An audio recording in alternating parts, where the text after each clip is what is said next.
Today's April the 30th, 2024. My name is Tanya Finchum. I'm with Oklahoma State University with the Oklahoma Oral History Research Program. I am in Putnam City, Oklahoma today to visit with Kathlyn. Did I say that correctly? Kathlyn Reynolds, who has been a driving force behind advancing the arts in various venues, including a 20 or so career teaching music at Wiley Post Elementary, and so much more. So we'll get into some of that as we go along. 40-something years in education from what I read online somewhere. Yes. So yes. A long time giving back. This interview will be part of the History of Oklahoma Oral History Collection. So thank you for inviting me into your home today. You're so welcome. Before we get into the career part, let's learn a little bit about you. Start wherever you like. Well, I can start. Kathlyn was born in Shawnee, Oklahoma. Okay. But we only stayed there about 6 weeks. And we moved to Tonkawa, Oklahoma. And it was a strange move because my grandfather owned a farm there and wanted my father to farm it. Now, my father had just graduated from the University of Oklahoma with a degree in piano. So there was a slight problem there. But we did go, and my father and my mother, we were on the farm for almost 6 years. Okay. And then he decided that that was not his role in life. So we went to Dallas, Texas, where he worked for the federal government at that time. And so I started school in the Dallas, Texas school system. And that was very strange because, as it turned out, I lost a year by being in Texas. They moved from one system to the other, and I was promoted from the 6th grade to the 8th grade. And of all grades to lose, I lost the 7th grade. And of course, they didn't have kindergarten. So as it turned out in my final education, I was out of high school ready to go to college when I was 16, which is not a favorable thing because your maturity level is really not there. But anyway, my parents lived there, and then they divorced. And in 1942, and my mother and I moved back to Okmulgee, Oklahoma, which was where she grew up, and we lived with my grandparents, and I started school in Okmulgee, Oklahoma, which was so wonderful for me. I had been in big school system, skipping a grade and needing some help probably as I look back on it, and going to a small town, I just got what I needed in education and in feeling, surrounded by good people that I remember that really taught me and had a respect for me, and I knew that they cared for me. So those 3 years were good years. But as I said, I was ready to go to college, and my grandfather, which was the one that owned the farmland in Tonkawa, offered to send me to college. Okay. And he chose. I had a great aunt in Tonkawa who was 45 years in education, and she was principal of the elementary school there, and taught for all of those years, and was just a stalwart person. And they chose Oklahoma College for Women for me to go to. Okay, Chickasha. So in Chickasha, and so I went there for 2 years. But I will tell you that it was right after the war, and they really hadn't reorganized, getting back into a higher college curriculum. And I got wonderful music background there. I got my theory and my conducting and I treasure that. But I was ready to move on. So I talked my grandfather into letting me go to OU. All 3 of his children graduated from there, and my father being the oldest. And so I went to OU, and of course, it was a wonderful, wonderful thing for me because I met my husband of 62 years. Okay. We were married 62 years before he passed. And I met him in the fall of when I went there, and of 1948. And he had come back from the war. So Bob was 4 years older than I was, but we met, and we were engaged by the spring. But we decided we wanted a senior year that was, just us, not being married, being able to enjoy campus life and what school is all about, what going to college is all about. Not today, maybe, but back then it was a good time. It was a good time. And so we didn't get married till the summer after we graduated in 1950. Good for you. So we married in 1950. What was his degree in? Business. Yes, the business degree. And yours was in? Mine was in, I didn't go into that. Mine was in music performance, vocal performance, which I had I was just given wrong advice there. I should not have been into that. That degree meant nothing. I really, really couldn't do anything with it. And so, as it turned out, we lived in Oklahoma City after we were married a year, and then we moved to Kansas City. And there I really did do some performing. I was with the Kansas City Philharmonic Chorus, and so I did a Hansel in the Hansel and Gretel, and I was in the opera company.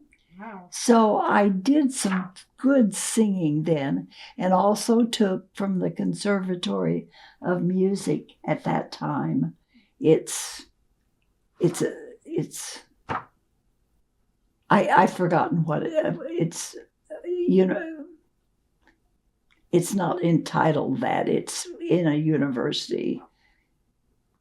And I'm sorry, I don't remember what it is. But anyway, it was Conservatory of Music then. And I got some wonderful vocal training. That was what was wrong with OCW. I did not get good vocal training either year. Okay. And so that urged me. I wanted to move on and really, work have a good teacher that could really work with me and my voice.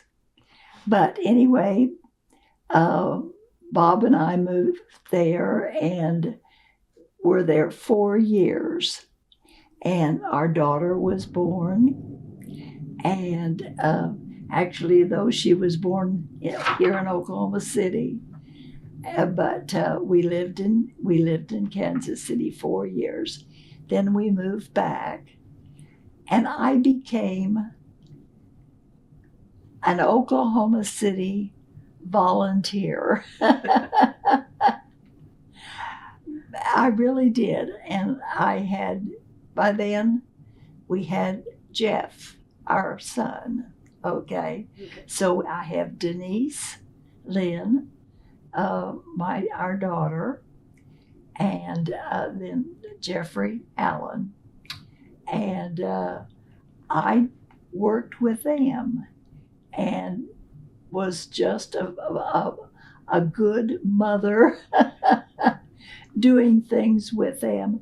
I also got into church music, and I directed and conducted, and I never had a full-time job, but I did interims, and I did children's choirs, and I really did a lot of working with children in those years.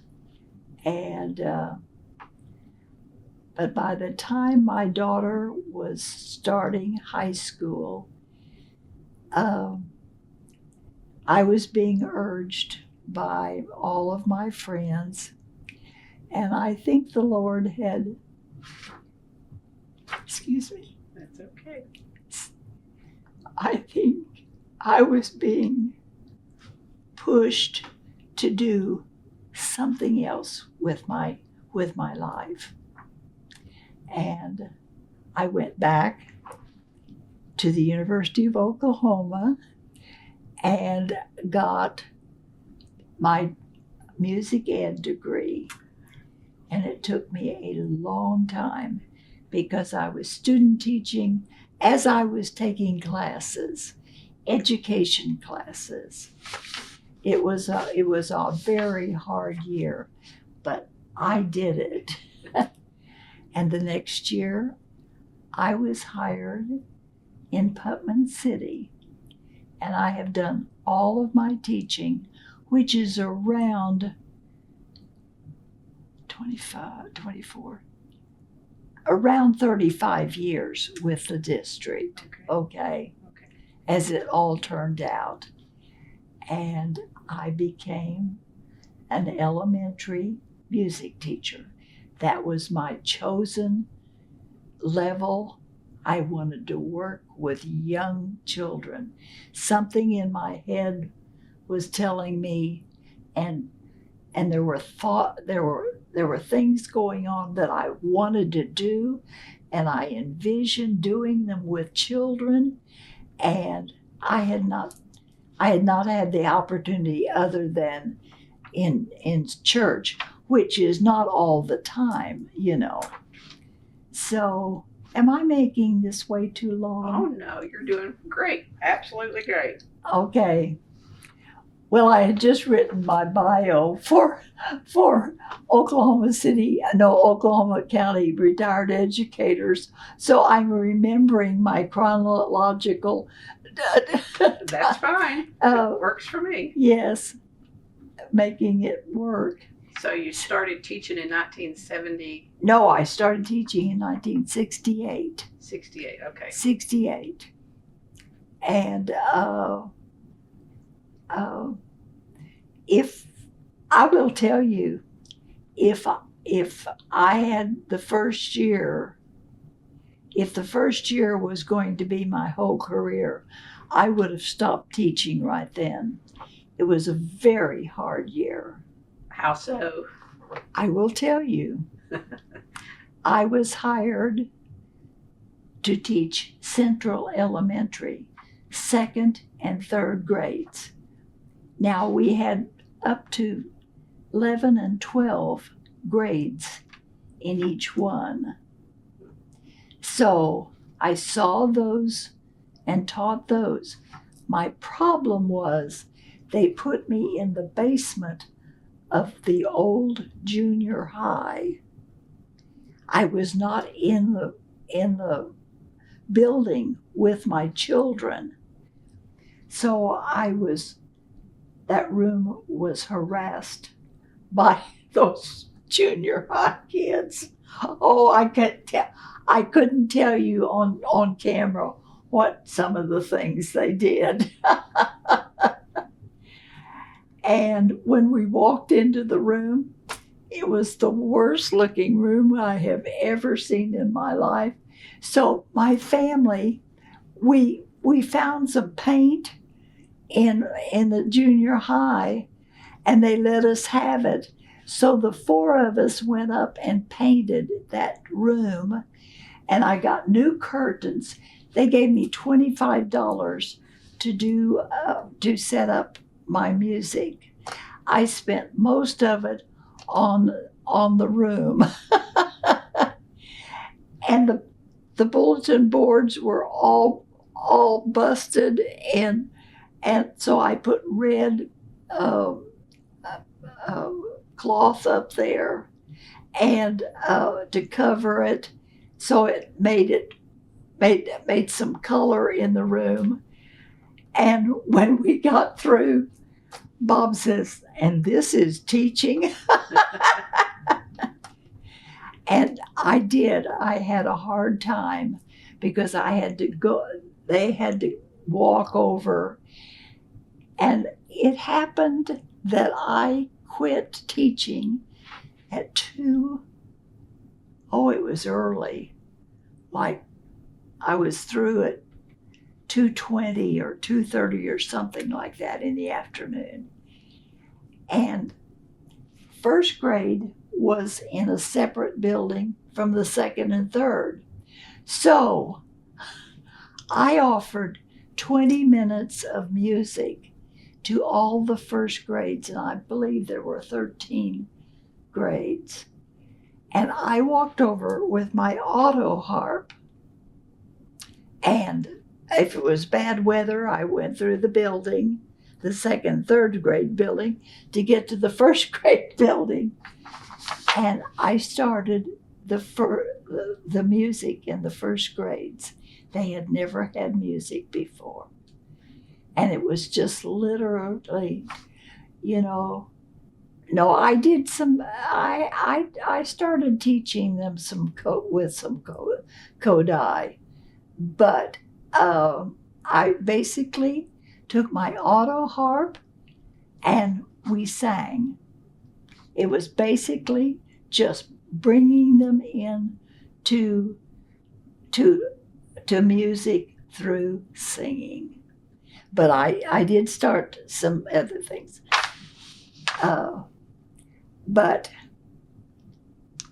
And that was a wonderful thing. I just am so thankful that I did that for that group of children. And as I said, it continued on the next year and continued on. And of course, they still have good music now. But anyway, I found that it really didn't fulfill me because I could not use any of my directing skills or anything that, or my sight, upper sight reading. And so Two Lakes had just opened. So I went to Two Lakes. But once again, it was a very confined, small music room and had chairs. Well, we moved the chairs out because my philosophy in my head was having children move with music and feel it and explore it and discover what it is by what you're teaching, not just writing theory down. And I didn't tell you that. There was a teacher that happened to be 3 of us that were older that started teaching in Putnam City, and she took us on under her wing and told us her curriculum. Well, her curriculum and what I envisioned how children should learn were so far apart I couldn't tell you. Hers was, write 10 whole notes in a notebook. You move. If you're in 4/4, you take maybe a giant step and you think 4 beats, or you make a movement that you feel that, or you sing that, So anyway, I quickly threw out her curriculum, and she's long since gone. I don't mean to say that. I just didn't follow her curriculum. It just wasn't, what was in my head. So I stayed at Two Lakes, and we did some great things there. But Wiley Post came, and I was asked to start the music program at Wiley Post. And when I saw the school and what it was going to look like, I thought, this is it. This is the school I want. And my principal, James Burnett, had been, he actually was still playing in the Oklahoma City Symphony. And but he gave that up when he became principal. But he was a musician. And he was the most supportive. I only had 2 principals, and they both were either music lovers, or he was a musician. And seems like an odd combination for a principal, doesn't it? What? It seems like an odd combination for a principal. I know. He was a wonderful. He respected his faculty. You had a job to do, and you know what? He let you do it, and unless something was not, was not going right or whatever. But he had the same visions of a fine arts program that I had. And so I went to Wiley Post, and it was newly opened. It opened in 1973. And when did you start there? I started. You opened I'm with it. I'm original. Okay. Oh yes, yes. And I can tell you that when we first started, there were not any evenings that I was home before between 6 and 7. I worked. We all worked. We had meetings together. We tried to coordinate everything.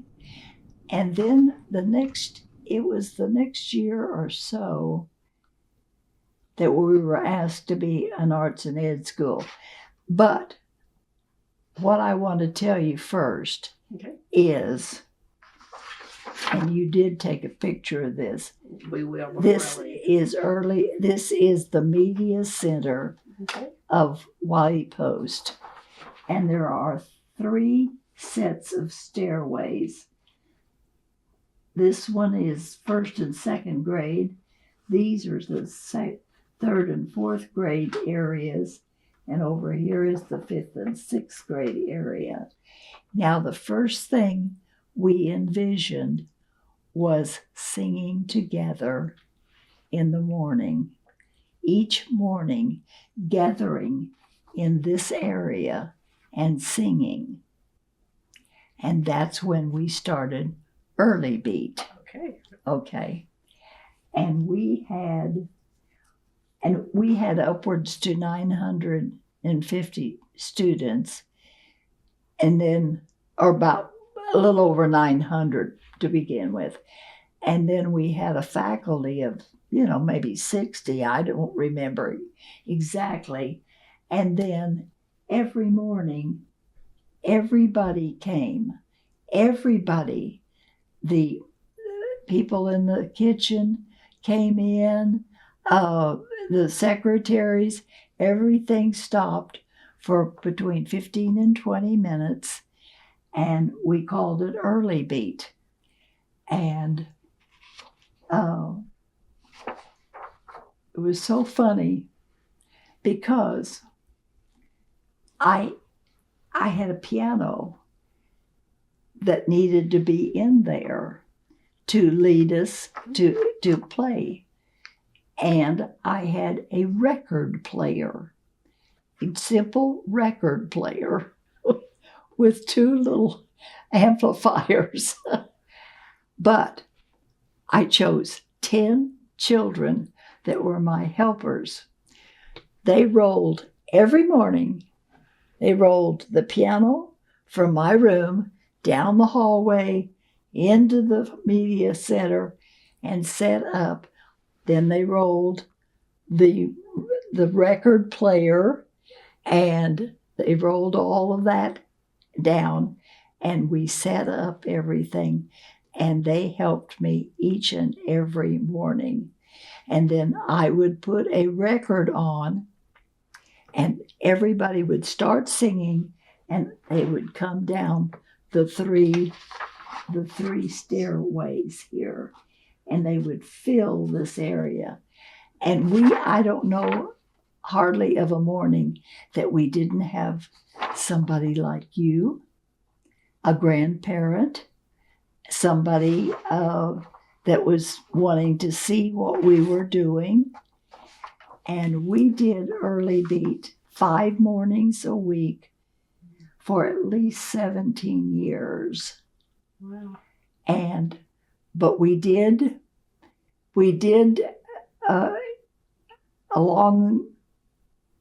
it was a few years into it. The PTA got us a new stereo set for in there that we could keep in the media, that we didn't have to roll. And of course, but we had somebody to play the piano.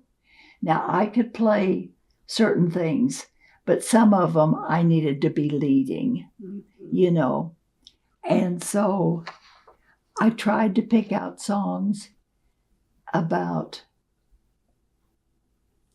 positive thoughts in them. And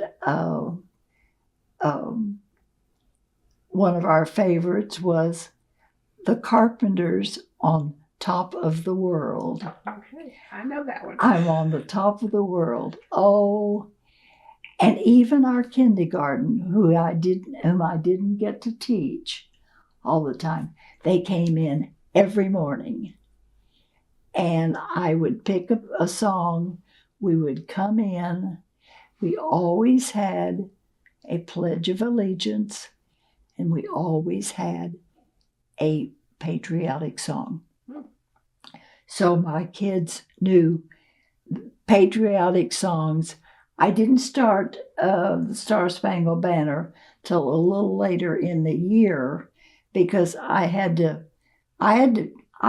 teach it, to make sure everybody knew it. And so those were years that I can't tell you. I would bring OOHRP instruments in, and we would have songs that they would play OOHRP instruments.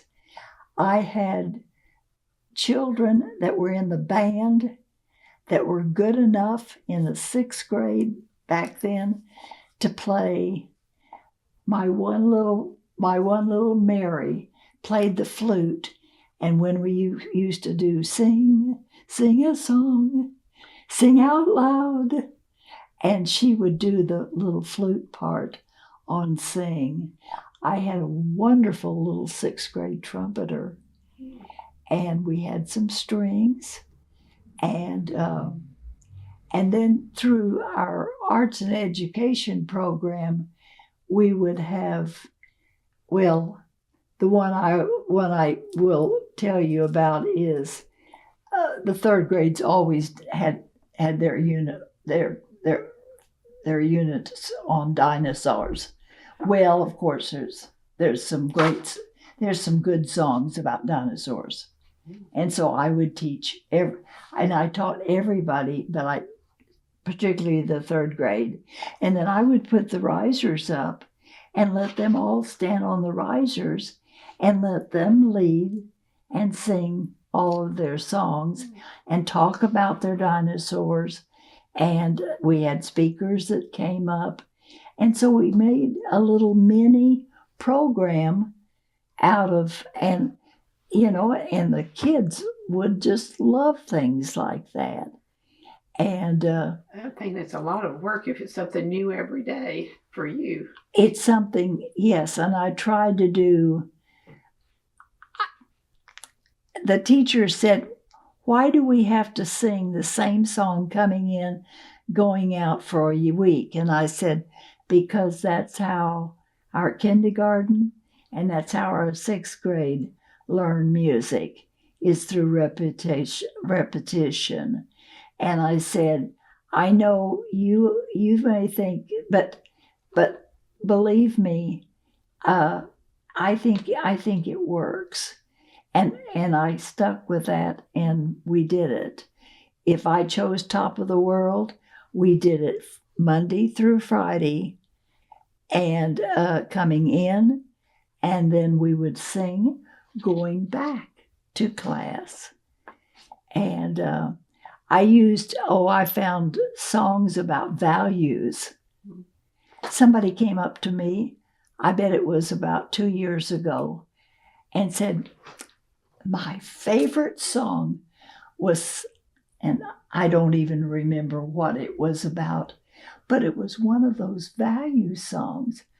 I didn't even remember them. But she just thought that was her favorite song.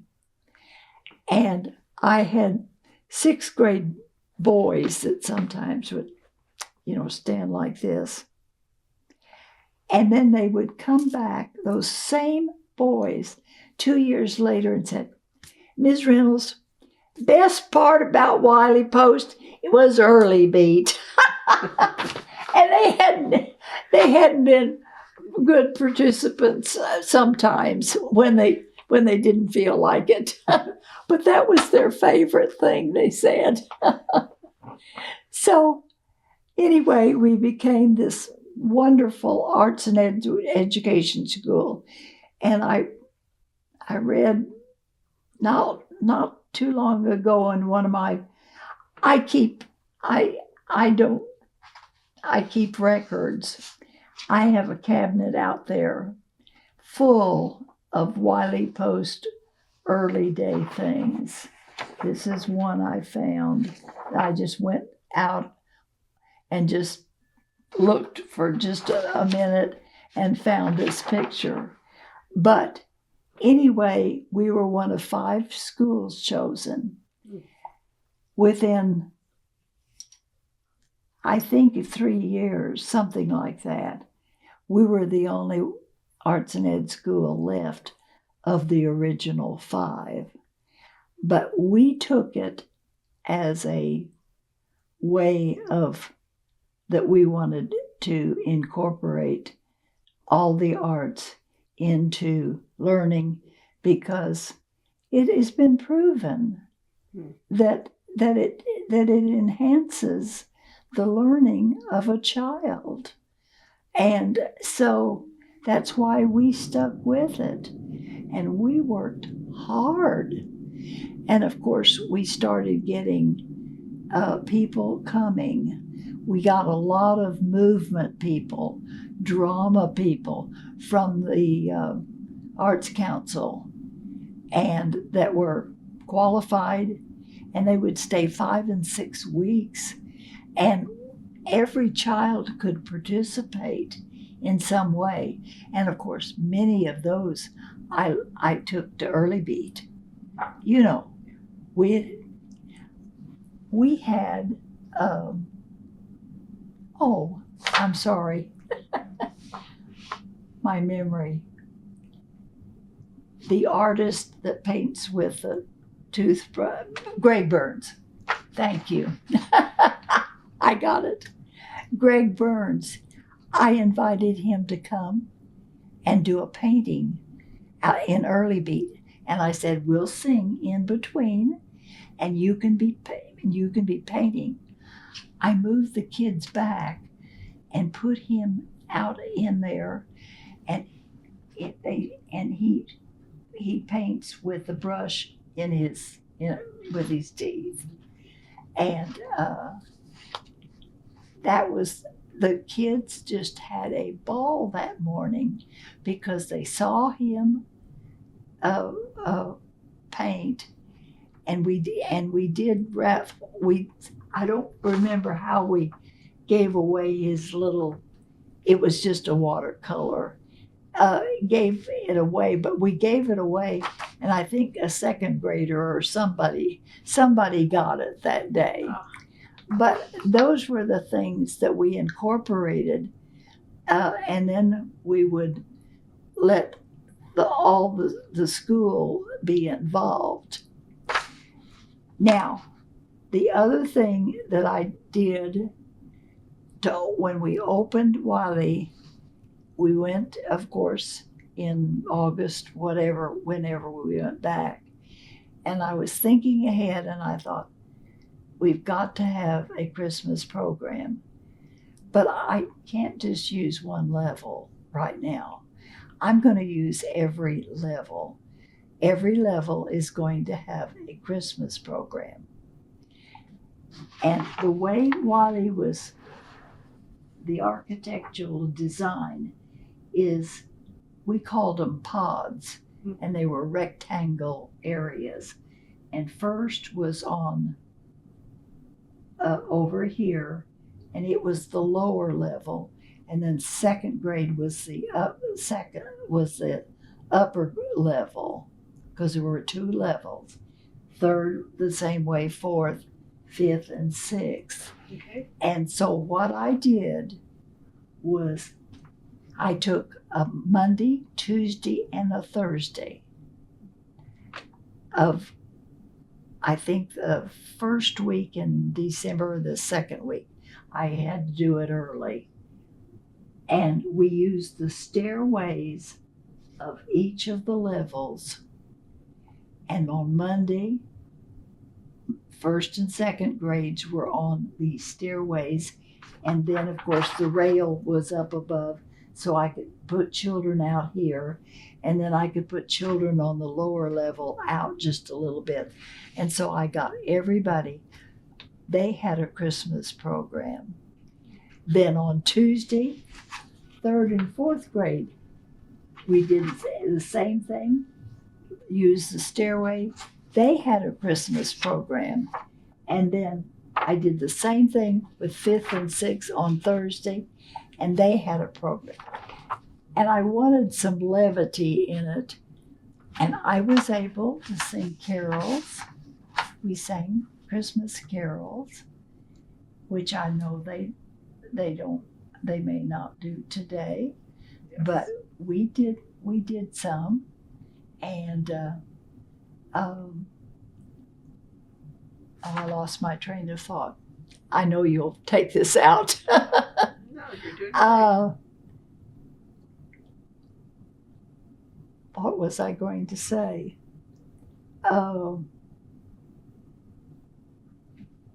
About the carols and the music. Well, I don't know. Levity. You said you wanted levity, so you had some. Oh, I know what I was going to say. Thank you, Tanya. I wanted something that would involve the parents in some way. So I made, with the help of my art teacher, she got the cardboard for me, and I made a big snowflake. Cut. She helped me trace it on there, and then I cut it all out, and then I put foil on it. So it was a great big snowflake, and I found some songs about snowflakes. Did you ever see a snowflake, which everybody can sing? And I chose men, and I would take it and give it to one of the men daddies.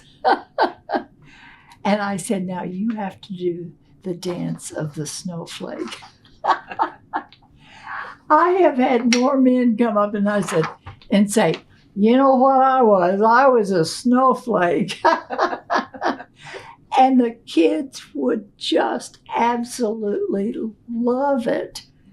And so we did things like that. I mean, just fun things. Now, I'm going to say that I really didn't have a lot of discipline problems. My classes were 30 minutes, and that's all, twice a week, and that's all I had for this whole school. And so I learned to use my time effectively. Is that the right word? Efficiently. I learned to have a good lesson plan and be prepared, because I had to get them in and get them out. Now, the teachers did walk them to my classroom. I didn't have to go and do that. But only 1 year did I have classes that were 45 minutes. Now, the art teacher chose to have once a week for an hour, and I can understand that. But the PE and I chose the 2 30-minute periods because I wanted the second period to be able to follow up for what we did the first period of the week. And so that's how my curriculum went. So I knew what I was going to teach, and that's what we did. We asked for OOHRP instruments and were given some to begin with. And those are malleted Have your kids played them? Your grandchildren? They haven't talked about it yet, so I don't know. Okay. It's a second grader and a kindergartner. Second grader might have experienced it, but they're malleted barred instruments, so you can take off the bars around and just have the bars that you're going to play to begin with, and you begin with simple rhythms. But there's 3 families, just like the orchestra. They have 4. OOHRP has 3, and you have the lower wood instruments, the xylophones, and then you have a middle group called metallophones, and they resonate. They play, and they're metal, and they have a longer sound. Their tone resonates for a few seconds. And then you have the glockenspiels, which are smaller and which are the higher tinkling sound, and putting the wood sound with the metallic sound with the very, it makes a lovely. So I started using that called the OOHRP philosophy, and then I used my Kodai, which is sight reading, and I blended the two, which I thought was more effective than just one way to go, and I blended them, and so I would have the instruments, all ready. Sometimes they had to get them, and we made a circle, and sometimes you had one child at an instrument with 2 behind them. So we would play it 3 times, and so each of the children would be able to experience playing, and that's working together. I mean, you learn to sing rounds, but you learn to play 3 different patterns together. So it's like like an orchestra, except different types of instruments. But I did all of those, and that was great. I want to go back and say that I think being pushed into, or being, yes, I had a nudge by a lot of people that was one of the best things that ever happened to me, because as a teacher, I just felt I'm a different person. I'm alive now. It was like all this was inside me. And then I will tell you that I taught until 1991. We did things like, I became Oklahoma State Teacher of the Year, Oklahoma Teacher of the Year in 1981. They call it 82 now, which was one of the greatest honors ever, because I was just, we had so many wonderful teachers in Oklahoma that I was just representing all of them. And then then I started, I'll go back, because the next thing I did when we first got there is start a chorus. And that was my big thing. And we just called it the 6th grade chorus at first. And somebody said, Ms. Reynolds, we need the 6th grade chorus. And I said, well, what do you suggest?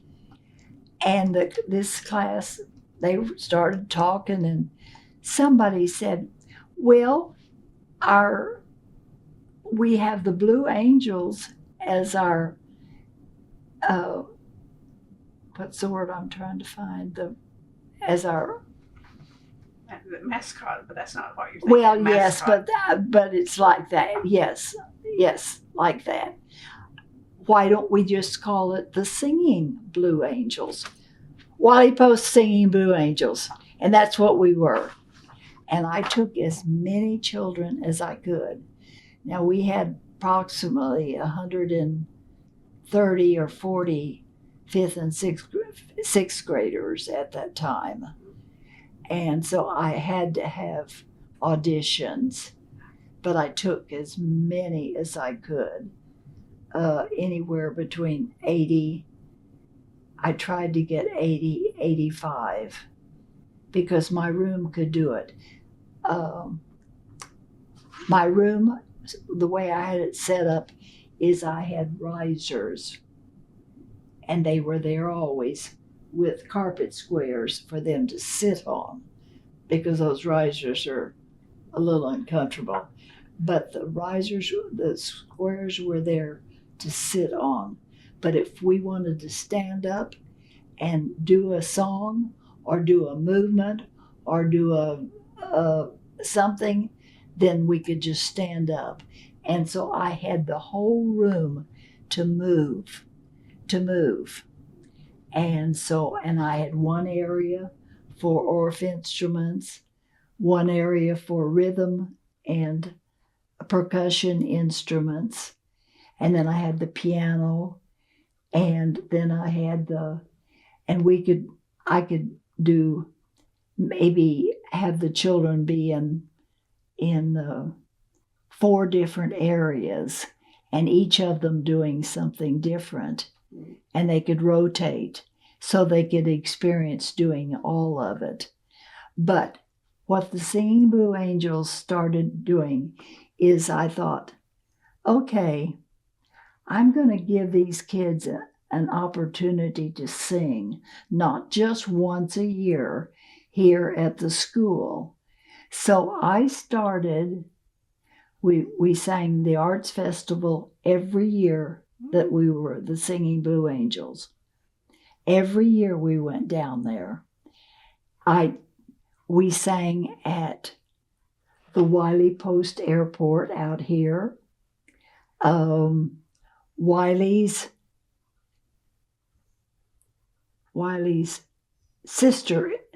sister-in-law was alive, and she asked us to come and perform out at the airport, which we did. We went to the airport in Enid, Oklahoma. I got them chances to get out and, number one, I had to have, lots of people, good people helping me on these trips. Chaperones. Yeah, good chaperones, which I had. And then the opportunity came that they wanted an elementary chorus to sing for the National Convention, Music Convention in Chicago, Illinois. Guess what? I submitted a tape.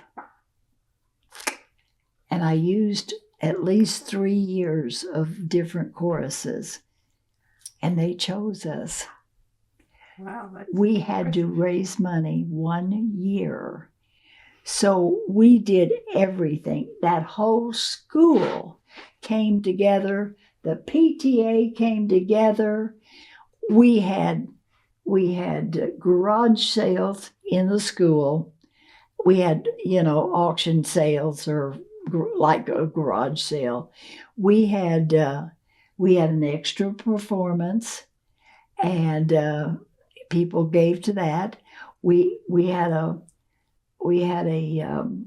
program, and we sold ads to our program, and it made money.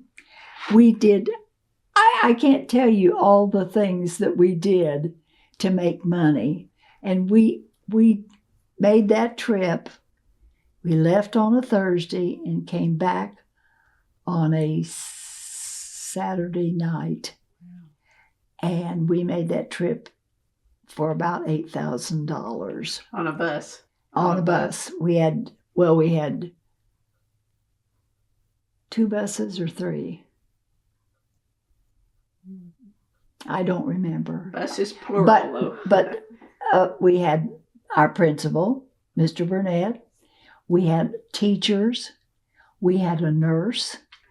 I mean, we had everything. We had a patron, Gail, that made up packets for the kids to do each day. And it was like road maps, find this. They were educational. Oh, it was wonderful. When we got to Chicago, we had pre-planned meals that we ate in separate areas that were all planned for us. And we sang at that convention.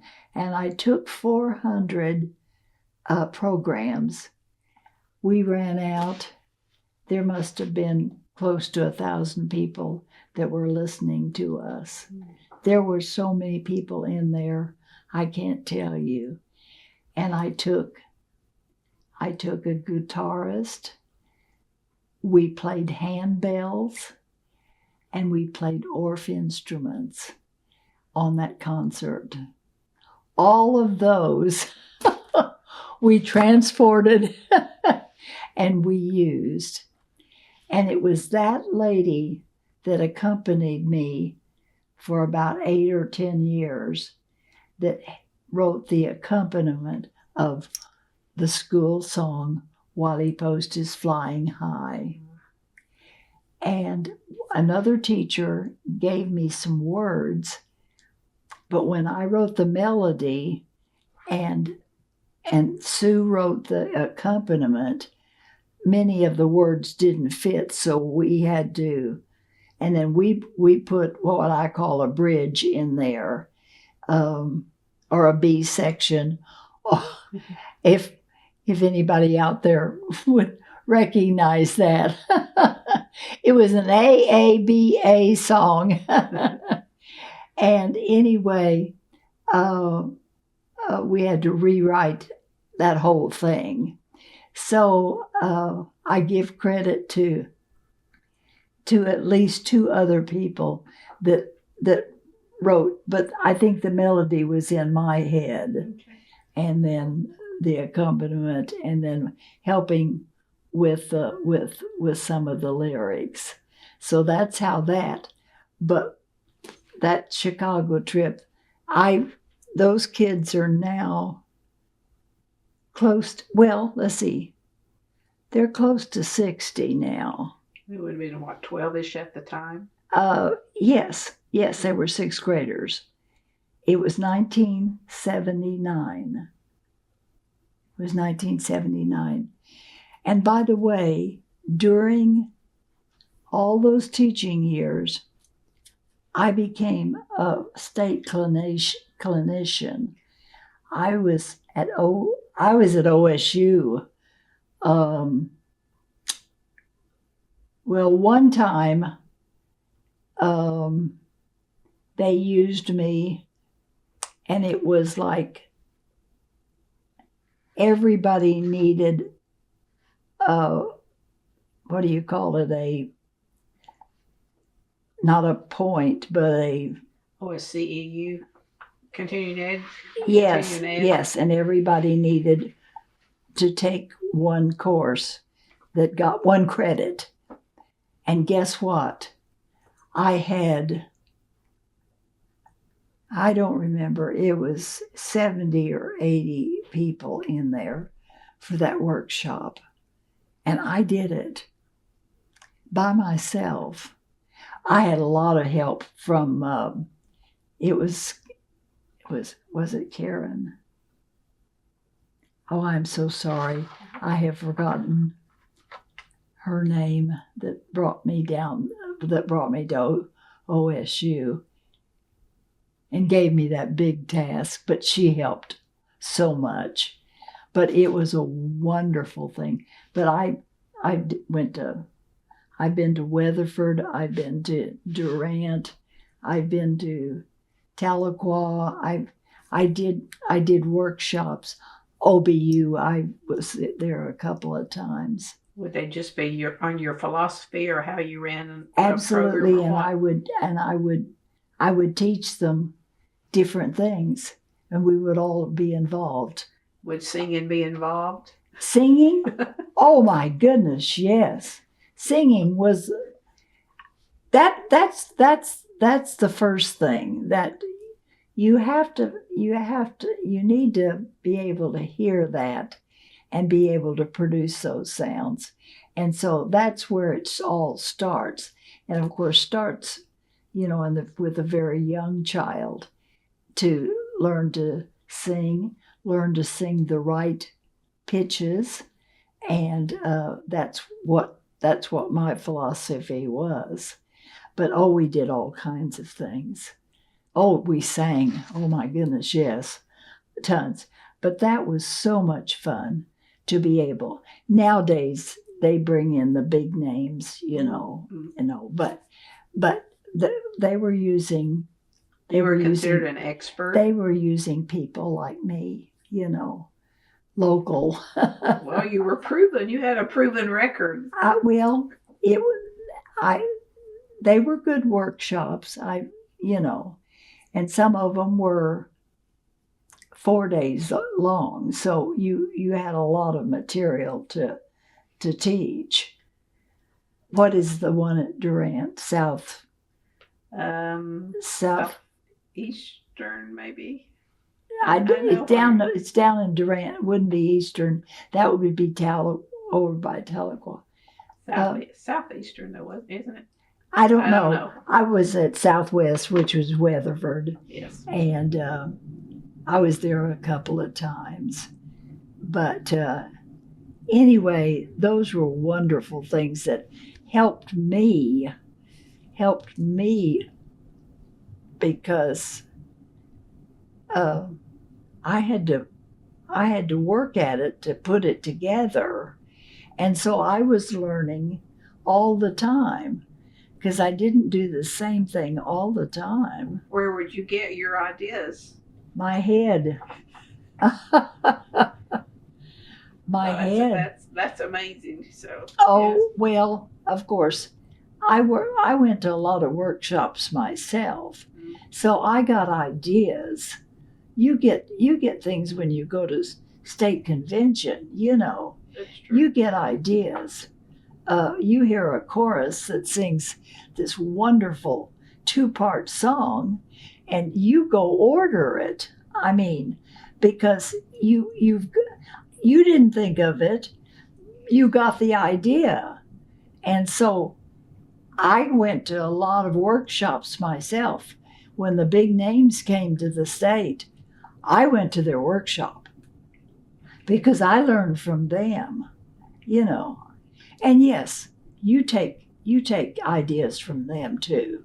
Oh, yes. Yeah. But I'm thinking your budget was more than $25 by now. No.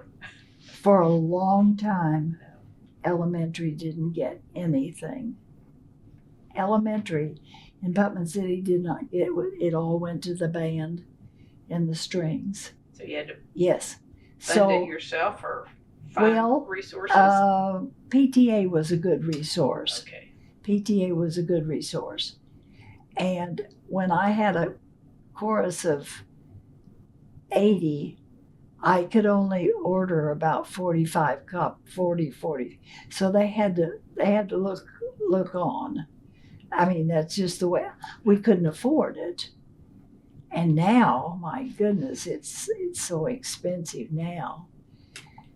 But anyway, I taught until 1991, and then I quit early because I was going to help take care of my mother-in-law. she was in in a condition that needed it, and my sister-in-law had done it all. So I was going to take care of my mother-in-law and help do those things. I don't know what I was thinking, but I did. I put in for retirement. And would you believe she passed that spring? But my retirement was already in. When I retired, I was the most miserable person in this whole world. I cried and I said, "Oh God, why did I do this? Why did I'm so miserable. Help me, help me." And truly, I tried substituting, and that didn't work, because you follow somebody else's lesson plans. And by then, I tried junior high, and I said, "No way am I walking back into a junior high." They were so disruptive and so rude by this time. My kids were not like that. They would not have said those things and tell me that they were not going to do something, or my kids just didn't do that. So, but I was asked by Putnam City to form a chorus for grades 4th through 7th and take some from every school. And I did. And I did it for one semester. And our person that was the coordinator then said, "I have no more money. You have to quit." And I said, "Oh, but they're just now beginning to, really work together and sing, and we've got this music." I said, "If I find a person or a group that can fund this, can we do it second semester?" And he said, "Yes, but you're kind of on your own." And that's exactly what it happened. It was only like $300 or $400 or something. So I got it funded. So we went the whole year, and everybody wanted to continue, the ones that were thing. So guess what? I got 2 of my friends, Christy Carey Miller, which you're going to hear her name again, and Linda Forrest. And Linda taught at Harvest Hills, and Christy taught at Ralph Downs. And Linda was the accompanist. Christy was the writer. She did everything. Christy was a composer through Hal Leonard Music Corporation. But she wrote octavos for elementary. Anyway, we were a chorus for 10 more years. Wow. Yes. And then in 2001, I had a massive heart attack. And so I had to be out. Of course, Christy directed. There was no chorus went on. But I said, "You all, I think we're being told that," and we all agreed. And to my dismay, we handed the chorus over, and it hardly lasted 1 year. They just didn't have the focus that we had. And it met in the evening, on a Monday evening, And we went, that chorus, we traveled to Kansas City, Branson, Missouri, of course, here in Oklahoma City, around Oklahoma, Dallas, San Antonio. Wow. And we got around. We did. We traveled. And they, of course, they paid for theirs. Many of, when we went, one time we went to San Antonio to a big, it was called, well, I'm sorry, I can't remember the festival. But, and of course we competed, and we sang before a jurors, and were given a critique, and there was not one time that we did not win in every place that we went. Branson, Kansas City, Dallas. We won every place we went and got rave reviews. But with this chorus, we could do a more difficult music and maybe 2 harmonies, even 3. And in elementary, I didn't have the time to do that. But with this chorus, we could. And we had so much fun. All of those chorus kids come back and they remember all of that. And the neat thing about it is families went. Whole families paid to go, and they make it like a little mini vacation for them. And it was just a neat 10 years. And so that was the last of the teaching that particular way, choral teaching. But I felt like that physically I was being led not to do such an energetic program. We sang for our state convention, I think 4 times in those 10 years. What was the group called? Putnam City Honor Chorus. Just that, okay. Yes, it was Putnam City Honor Chorus. And we let the 7th graders stay to the 8th grade if it was an unchanged voice,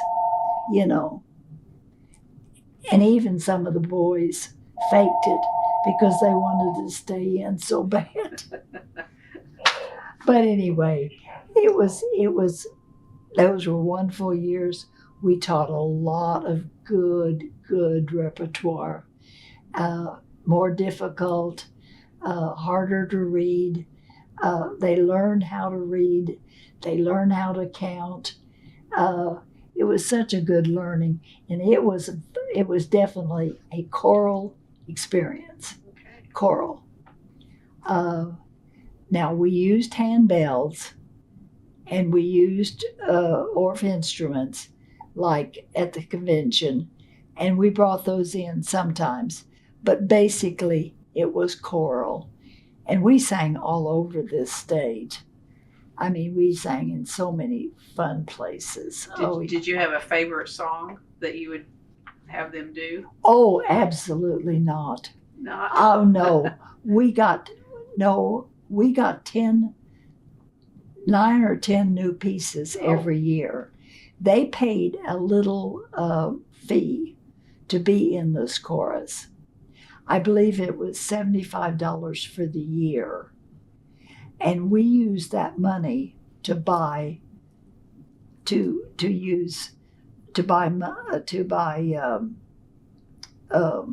music. So we we definitely used some music over again, but we bought new music. We would, research that and know and buy the newest octavos that were out, and so that was a challenge to them because we didn't do the same ones. And then we were asked to sing. Well, there was a conductor here that had a group called the Master Chorale, and he sang at OCU every Christmas, and he used us. I bet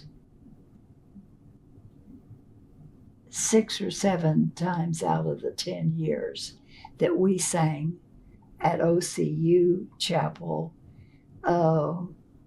and did songs with the adults. And that was something that we looked forward to every year. And that was sacred music. And so it was sacred Christian music. So we didn't have any complaints about that in those days. And everybody sang. And then a friend of mine, her son is the first violist with the symphony. She wrote a cantata, and there was a spot for children's choirs. So she used us, and we sang that. And that was performed at OCU also, Oklahoma City University. And that was performed, but we got to perform it at our school also. We had a night that everybody came, and we sang part of her things. And that other composer, that other director, he came out to our school once, and we had a night of singing at our school. So not just OCU, where everybody couldn't hear it. We brought it back to the school. So anyway, the honor chorus was a very, very good program. Would you record them? I have 16. We made a record every year. Okay. I have 16 records. I have them all on. After I retired, I put them on CDs because that was the latest thing. Yeah. I did that myself. So I have it all recorded on CDs, but I still have the records in there. And everybody talks about having one of the records, and somebody will come up and say, I did the cover in 1982. And so it's things that they remember like that. Yeah. I don't go anywhere that I don't find somebody that I had either with at Wiley Post or with honor chorus, that they don't come up. And I was at a funeral just a week and a half ago, and I had 2 people. One, I had, oh, by the way, I did 30 years of children's choirs at my church. That was voluntarily, of course. When did you sleep? I don't require a lot of, I do now, oh my gosh, but I didn't require as much sleep because music was, and I had the most wonderful husband and the most wonderful children in the whole world. And I'll tell you about that. I get to talking about teaching, and as I said, I went back to school when Denise was a sophomore, I think, and Jeff was in the 5th grade. They're 5 years apart. And because I want to tell you the heritage that I do have now.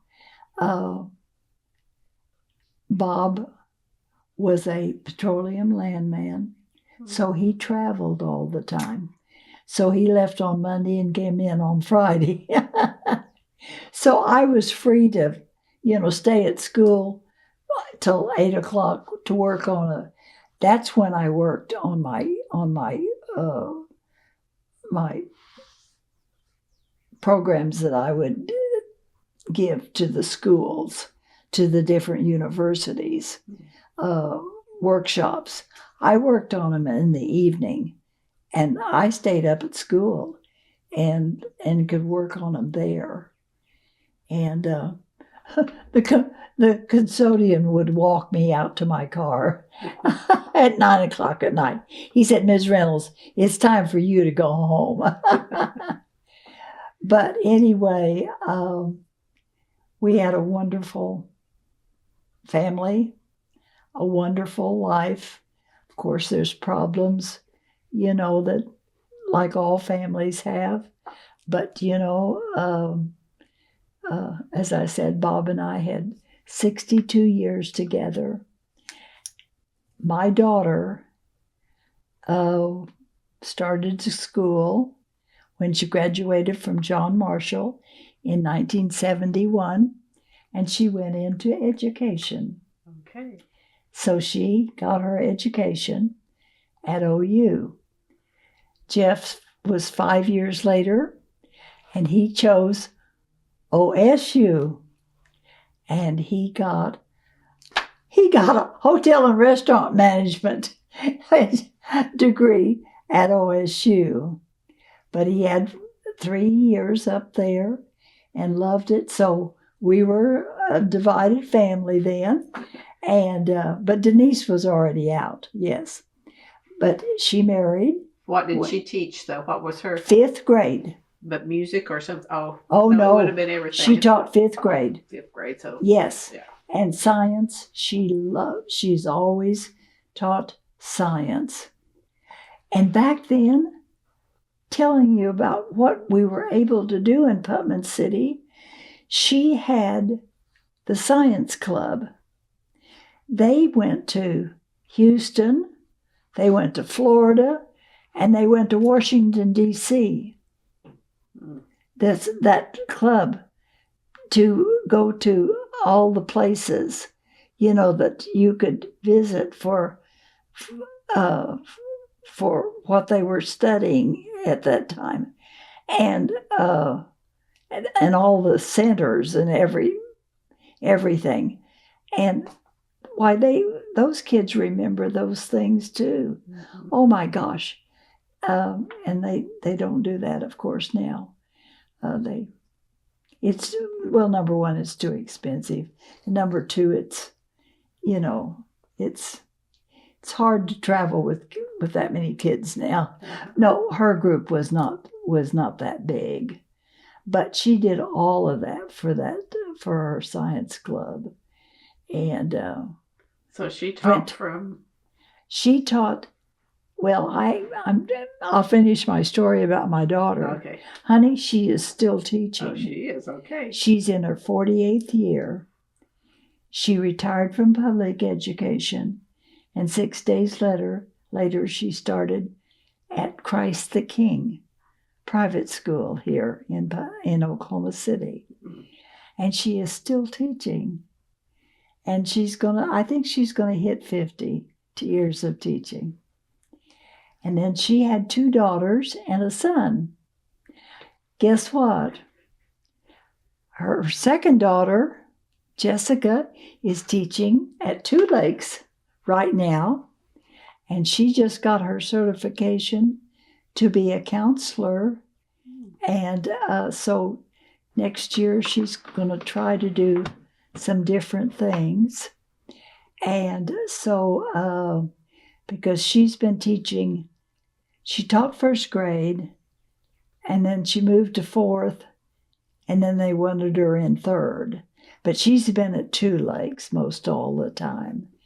And then her older daughter, my Jennifer, she married a tinker man 13 years ago, and he was career military. He is out now. They are in the Fort Worth area, and Jennifer taught, when she was here, she taught in Yukon. Yes. And she taught the very, very, very special ed, and she taught softball.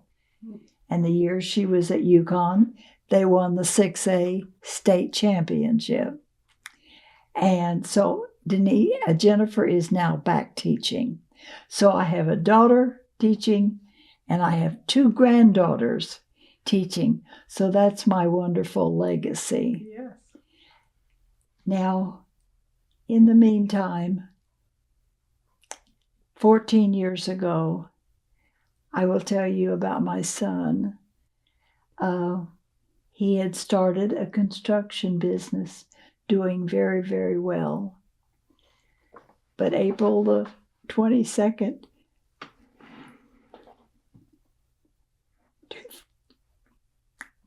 2010, his heart stopped, and he passed immediately. And so at age 51. So we lost our son. And that's been hard. It's been hard. Here I am, 94. And I lose him. And that's it's not, but that's the plan, I guess. That was the plan. God's in control. But then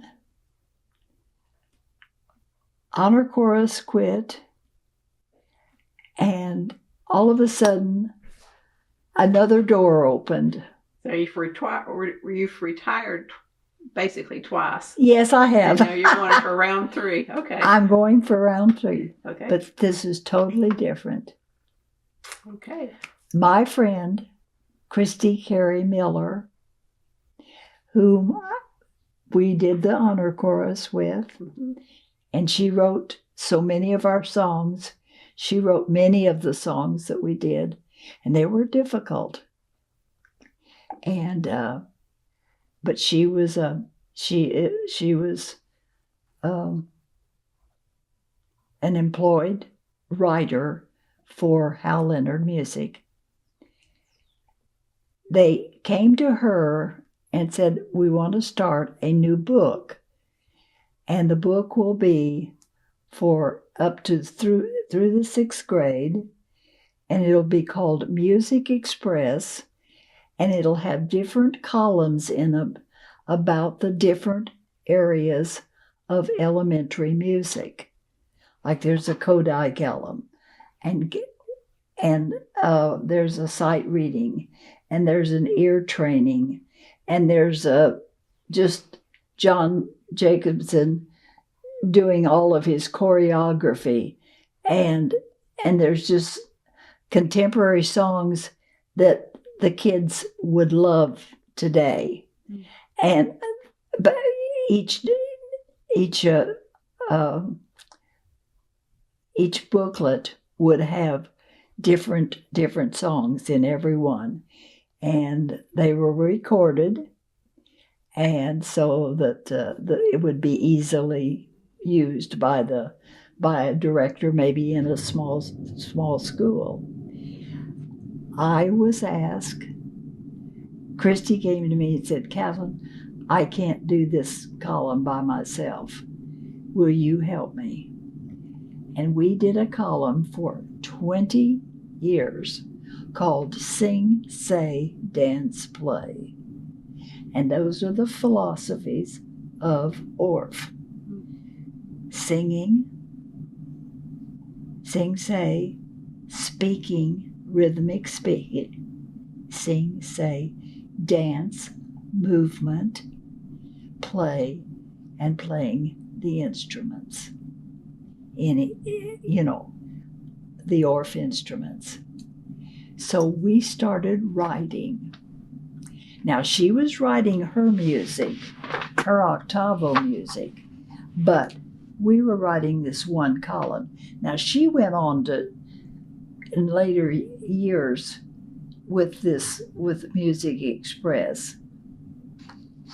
And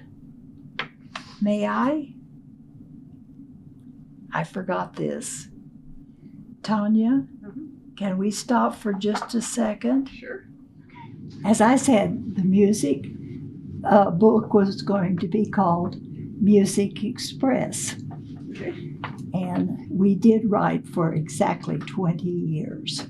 We stopped the year COVID began. 2019. Yes, 19, yeah. Anyway, this is what Music Express looked like.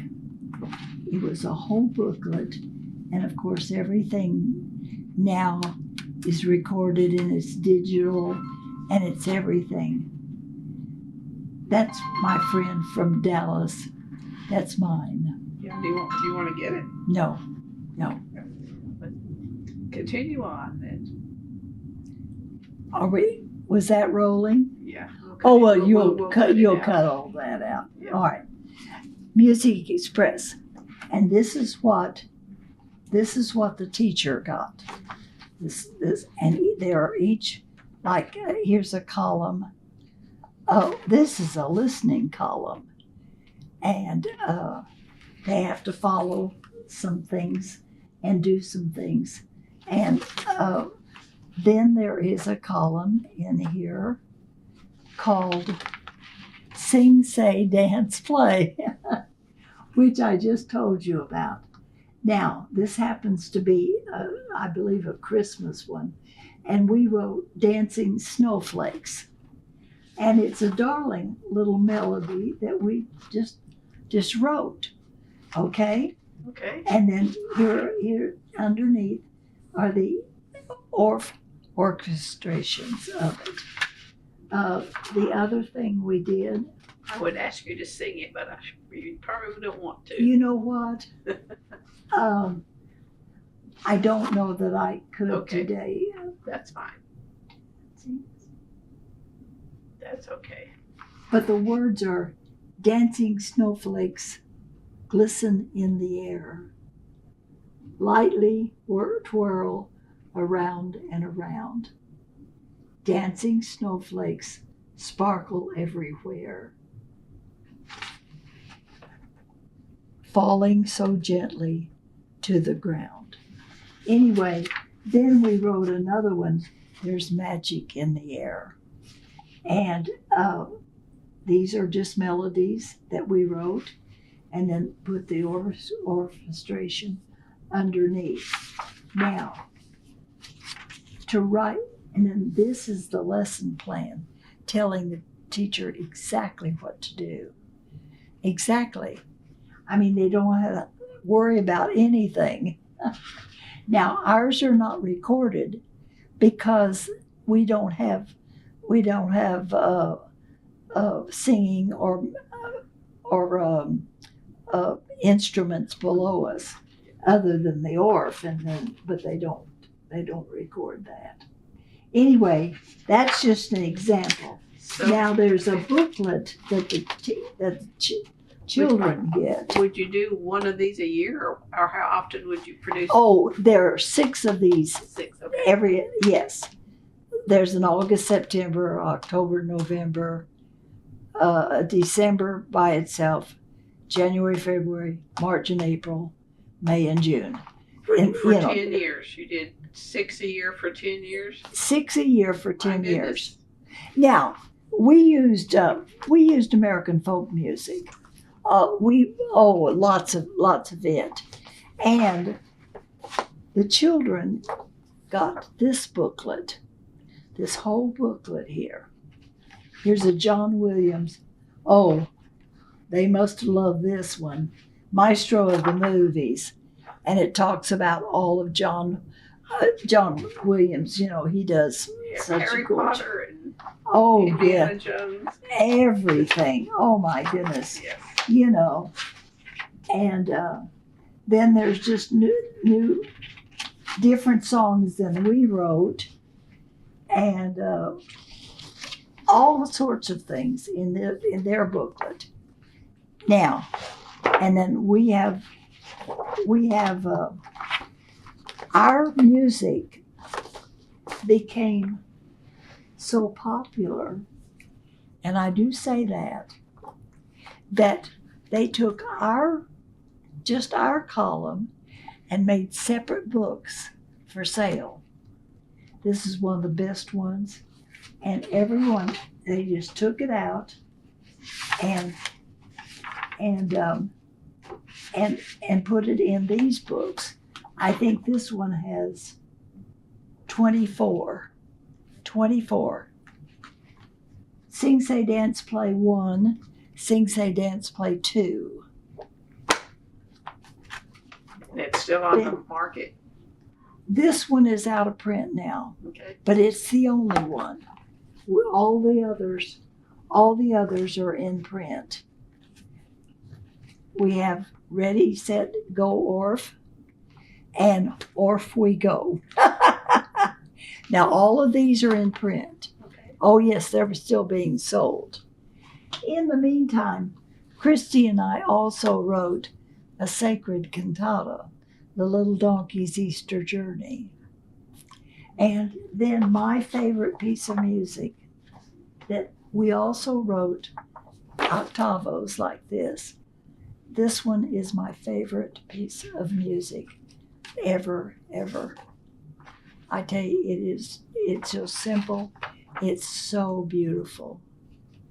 A babe in the manger, a baby, a yet king. What can I give you? What can I bring? The words are the melody. I wish I could sing it today. I'm sorry. A baby.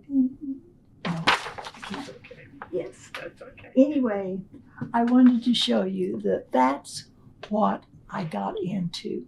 So, in essence, I'm still teaching because those magazines and those books are being used in the United States and Canada.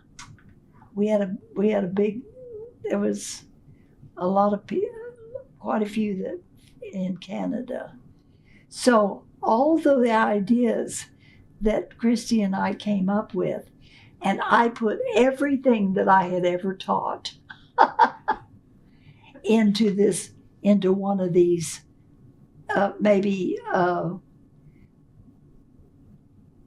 they call them play parties, but that's the movement activity. Well, I had done so many of those. I thought of those long time ago. I really had these things in my head. So when we could write them like this and give them to other teachers, and Music Express was expensive.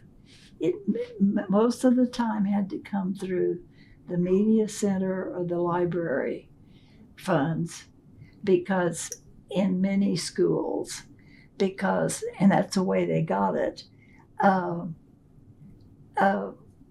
because it was like, I think it was $195 for the year. But that was expensive if in a small school that doesn't have a budget. That's a lot of money. But they sold. But in 20 years it got expensive to print all of that. And so they decided to close it down, which was a good idea because they didn't know COVID was going to hit, but it hit just a few months afterwards. So I said, in essence, I'm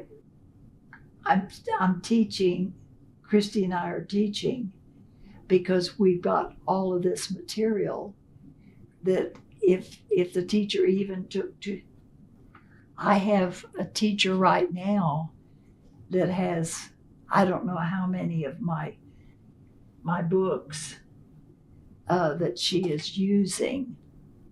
And in fact, I'll tell you that story. I have two of my former students teaching elementary music here in the district now, right now. And they were, and, oh, I didn't tell you this. I had a hard time with this.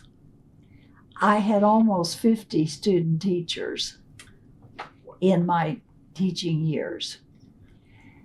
And it was hard for me to give up that teaching time. I'm sorry, but I it can was. see that now. But I got a lot when I first started from, it was Bethany Nazarene then. It's SNU now, Southern Nazarene University. But I got a lot from them. And when they first started, they sent it out. They sent it to us for 4 weeks. And it was always during fall break. So they were there literally 17 days. And I started complaining. I said, they're not ready. How in the world can I get them ready or anybody get them ready to be teaching in a schoolroom, in just a few days? Because the first few days they have to observe. They can't teach on day one. And finally they pushed it to 6 weeks. It's all different now, of course. Could you say no, or you didn't want to say no? I didn't want to say no because most of them were good. Out of all of those, I only had one that I had to say that I absolutely said that she could not teach. And there was just one. Were most of them female? Yes. Most of them. However, I had a male, and he is in the teaching field now also. A lot of them have gone on to be, to be music teachers, and I'm so proud of that. I guess the best one is my Robin Hilger. She is now head of ACDA right here in Oklahoma City. It's the American Choral Directors Association. But I had her from grades 1 through, I may not have had her 1 through 6, I believe. But she says that I told her that it would be good if she would like to. She scored so high on the little music tests that they used to give that maybe she would like to play an instrument. She gives me full credit for getting to playing in the band instead of vocal singing. And now she's got one of the highest jobs in choral, American Choral Directors. She is the director now of that organization, and she loves it. And I hear she is just doing a fabulous job. And guess what? She became an Oklahoma Teacher of the Year. I think she's 2007. So, I'm so proud of her. And all those speeches she gave, she gives me full credit because I told her that maybe she could play an instrument.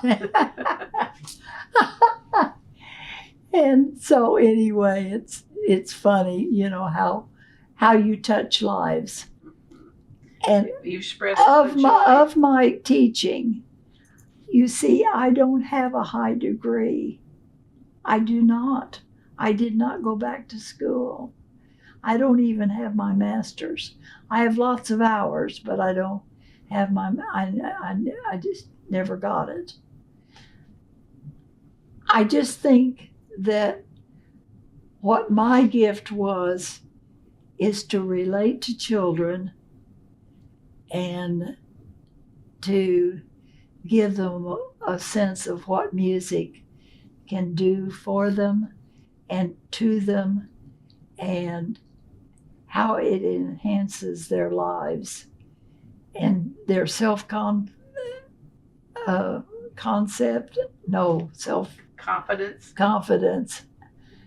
their self-worth,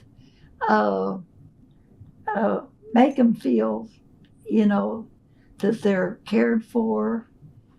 I somehow had a better gift of that than I did. I couldn't be a principal if somebody paid me $1 million. I don't want to make decisions against people. It's hard enough saying someone couldn't be in the chorus. Oh, it was terrible. Oh, that day was awful. And do you know what? I had some little kids that were so disappointed. Oh my gosh. But this one little boy, he couldn't match a pitch. So guess what? I made helpers in chorus. I had helpers in early beat. So I made them helpers in chorus. And what they did, I had the neatest idea. I couldn't take roll. You can't take roll. So when I had, and my Singing Blue Angels, back to that, they met 3 mornings a week from 8 to 8:40. And then the 8:45 early beat started, or 8:50. We had about 10 minutes to get the piano down there and get all that, get all that worked out. But in the meantime,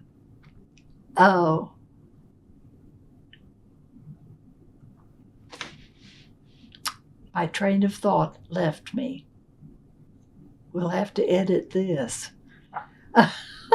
Goodness. What was I going to say? Well, your helpers, but the little boy that couldn't find pitch. Yes, the little boy that couldn't. Oh, but I made helpers out of them, and they thought that was the greatest thing ever. They just loved me for it. And they remember being a helper. Everybody wanted to be Mrs. Reynolds helpers in early beat. I mean, that was the, and I had 10 of them. My numbers are big no matter where. But they were great kids. But all of those kids come back, as I said, they're just, did I finish telling about the 2? Yes, I did. About the 2 children, the 2 adults that came up to me and that remembered. And then I have kids that remember certain songs. They love telling me the songs that they love.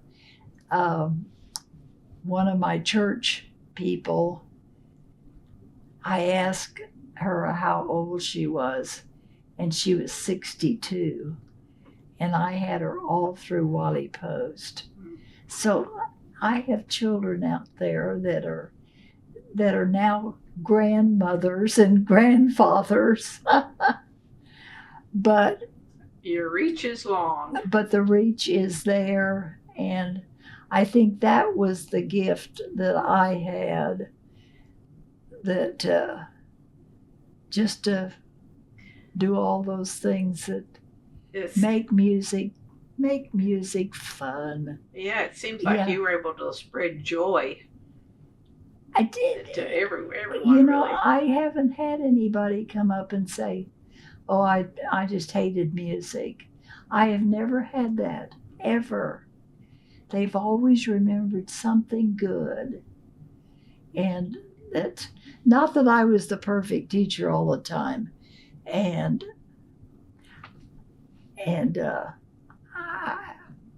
there was one instance, I think I lost my temper more than, and my children saw it.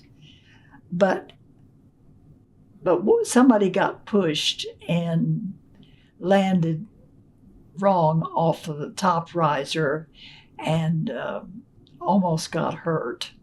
And I really laid into that person. And I remember thinking later, oh my gosh, they really saw my temper. But I was just like everybody else. You have good days and you have bad days. Come on. Yeah. I mean, that's just the way it is. Sometimes a lesson just goes beautifully. And sometimes you're just pulling to get them to understand it, or, to even be involved, and that's teaching, but anyway, and that's life. But I'm figuring those are days after they've had a lot of candy, like Halloween and such. Oh yes. And of course I got Valentine's and Halloween things, and I tried to put them up. I put them up on my I had glass on each side of my doors, and I tried to put up everything that I was given. So let's go back to that while I'm thinking about it. The open floor concept for Wiley Post was new. It was brand new. So your room up? Open? No. My room was closed. No. I was down the hall, out the double doors that they came in from outside, well, from the hallway, and then I was down the hallway. But and your walls were glass versus? No, it was just on each side of my door. Okay. They were glass. I had the most beautiful mural in my room that you've ever seen in your life. The art teacher did it, and it was done in color, and it was, I would say, 30 feet long, maybe 20, 25, something like that. And it was a staff, different colors, black notes, but there were different colors woven all through there. And it was, Wiley Post is flying high, like the man in years gone by. It was the Wiley Post song. And the room was absolutely beautiful. I could not even get an overhead projector in my room anytime, because the school needed it. They needed it out in the areas. And I had a chalkboard that was clear to the ceiling, and it was about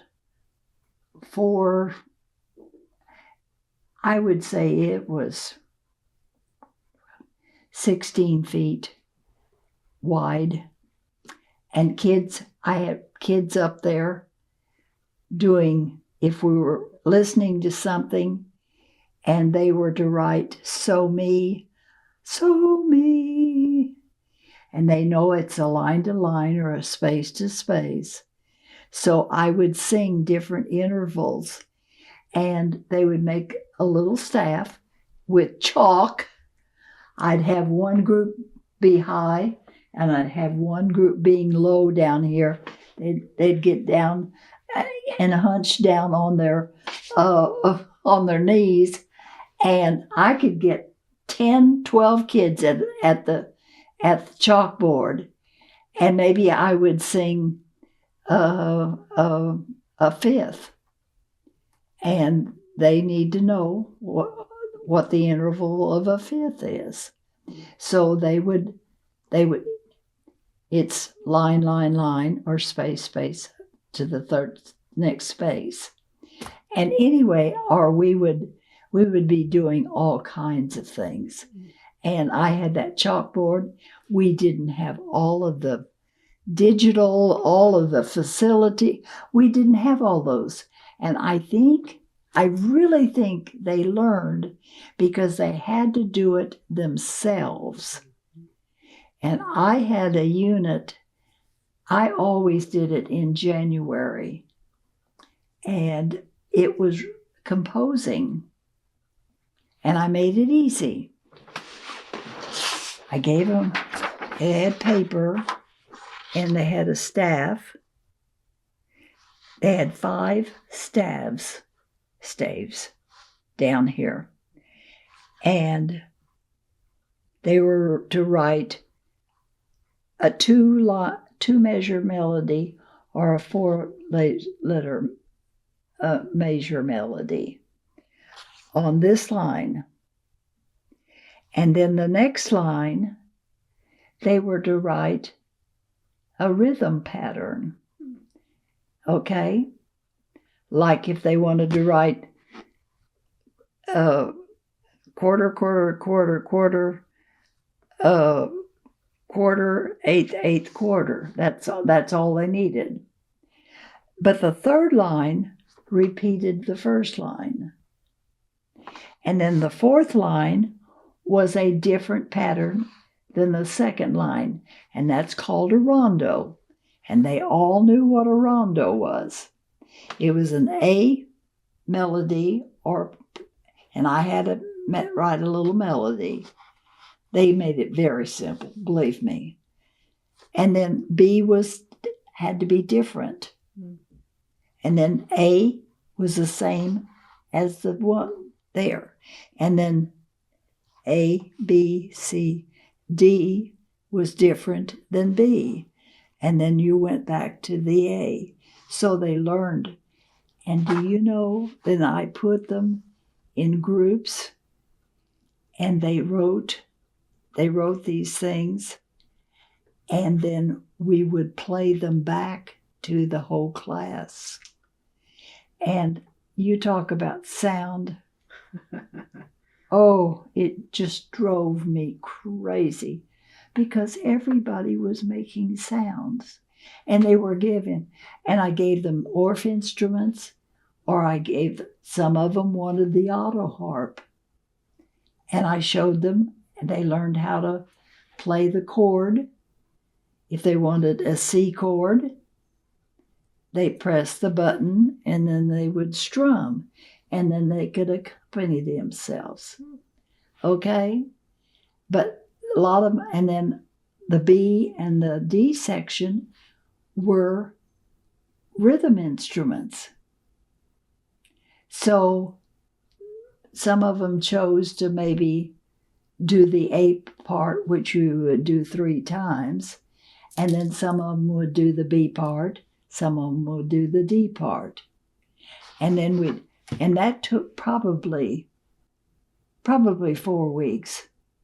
4 weeks to do. But I still have just 2 or 3.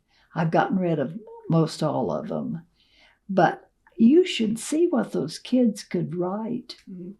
And they had to do it themselves. They didn't have a computer to do it. They didn't have a computer to punch in and tell them, write it and do it for them. They had to do it themselves. Now, this is 6th grade, you understand. This was higher level. But they were, the middle school, it was junior high then. They loved me because the kids could read and write. But anyway, but it was so good for them, but drove me insane because there was so much sound. But most of them kept it, a couple of times I'd have to tone the drums down because, on the B section or the D section, they'd want to use the drum and they want to use the loudest one, Of course. Of course. But see, they experienced all of it. They didn't just somebody sing and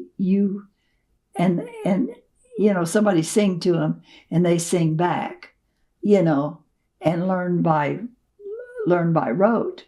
No, they were doing it. Now, as I said, that was a 6th grade, and I did it when they came back from Christmas. I thought, oh, what a good time to do this. And it was. And I kept some of them, and some of them, if they had to write 4 measures, some of them, the last measure, they made a whole note, They made it easy.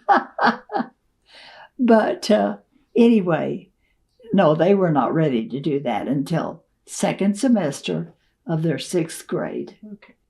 But I gave them that. That I repeated. That I repeated every year. That was something I just thought. Yeah. That I just thought. But we did a lot of square dancing, and we did line dancing, and we did. We had a thing where we sang around, and the opposite lines would start, and they didn't. And when they were going, and they would come forward 4 steps, and as they were coming back, the other opposite lines would start, and they were 4 measures. They were either 2 or 4 measures after them. And they would move to, and I had a pattern for them to move to. Oh, it was the neatest thing. Oh my gosh, they loved doing things like that. And they were active and did math. What? They were active and did math. Listen, I taught more social studies and geography because I told them about all the folk tunes and the folk melodies and where they came from and why they were written. And